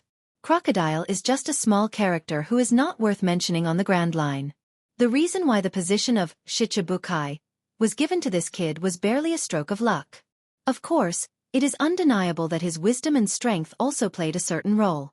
In the dancing sandstorm, the vague outline of the Sanddame was clearly visible. "Master, what's wrong with you? Is there something wrong?" Dustless's footsteps suddenly halted. Then, he turned around leisurely and looked at the void behind him. His eyes were as deep as water. His eagle-like sharp eyes seemed to be able to see through the heavy sandstorm. His sight was fixed on Crocodile. In the dark, Dustless saw Crocodile's intact appearance. "Go back," Wu Chen said coldly with a cold smile on his face. Both Robin and Hancock were stunned and looked at Dustless. They looked at his firm and unshakable eyes and couldn't say much. After all, Dustless is the master of the two of them. "Master, you want to ask why I went back?" Dustless waved to interrupt Hancock and strolled back. Dustless glanced at Hancock and Hancock. "The reason is very simple, because the fish that should fall has already taken the bait." Robin and Hancock looked at Dustless in confusion, and their eyes were full of curiosity. "You two are always too simple." Seeing the eyes of the two women, Dustless couldn't help but sigh. The strength of these two women is indescribable, but in some aspects of thinking, they are too simple and ignorant. Crocodile is just a small character with a bounty of 81 million berries. Although he is a Shichibukai, he knows some things that he shouldn't know, which explains the problem. Master, are you talking about the source of Pluto? Robin asked with a flash of light in her eyes. Dustless heard the words and looked at Robin unexpectedly, and immediately nodded undeniably. Crocodile's identity is humble, and his strength is weak. It is extremely unreasonable for him to know the existence of Pluto. Thinking about the top-secret information White Zetsu had collected over the years, Dustless frowned.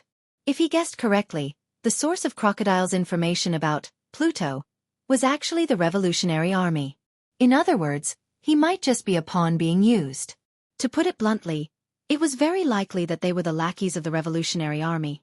In the large deep pit, Crocodile felt his vitality rapidly fading away. The moment he was about to close his eyes and wait for death, the whole earth suddenly trembled and dust splashed up a few meters high. She subconsciously opened her eyes, and the first thing she saw was a tall figure. The newcomer had a huge face with abnormally large dark purple eyes, thick eyelashes, light blue eyeshadow, and purple lip gloss. Her clothes were also rather strange, with mesh stockings and a cloak, and a tight, ultra-low-cut jumpsuit. It looked strange, but Crocodile seemed to have found a life-saving straw. He suddenly opened his eyes, and his desperate eyes glowed with a strong vitality. Hurry up and save me. With your level, saving me shouldn't be a problem. No matter what, Crocodile shouted loudly, and his tone was vaguely commanding. It was not difficult to see that the relationship between the two was unusually familiar. If there were other high-level Marines, they would be surprised to find that this person was a senior cadre of the Revolutionary Army, known as the Devil King Ambrose Ivankov. Are you ordering me? The Shemale King Ivankov asked in an unfriendly tone. They were just in a cooperative relationship. No, even cooperation was a bit far-fetched. It was just a disguised use of Crocodile to find the trace of Pluto. Any move of the Revolutionary Army was strictly controlled by the government. Revealing the news to Crocodile was just using him for revenge. However, things didn't go as planned. This guy failed, but it was also expected. This is not an order. You know our relationship. It's not good for anyone to know about it. Crocodile was not afraid at all. He was calm and once again showed his true colors. The Revolutionary Army should still need me. Otherwise, you wouldn't have rushed over. If you know what's good for you, quickly heal me.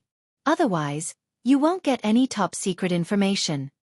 After he finished speaking, Crocodile closed his eyes and waited for his death. You, humph! Ivankov's eyes flashed with cold killing intent, then he snorted and stepped forward to heal Crocodile. Ivankov's medical skills were brilliant. He had easily saved people who doctors thought were incurable and a country on the verge of death. He was the strongest Devil King in history. Time passed quietly, and half an hour passed in a blink of an eye. Crocodile, who still felt that his life was in danger half an hour ago, gradually recovered his ruddy complexion, and the internal organs that were cut open and burned were working again. This feeling. It's been a long time. Standing up, Crocodile said. Long time? It's indeed a blessing to survive, but unfortunately, this is only temporary. Some things can never be changed.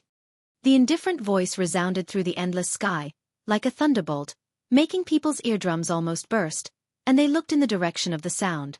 You didn't leave? Seeing Dustless appear quietly, Crocodile's eyes were full of fear and retreating. After dying once, he knew how precious life was and how hard it was to get it. Dustless just glanced at Crocodile slightly, then his eyes fell on Ivankov.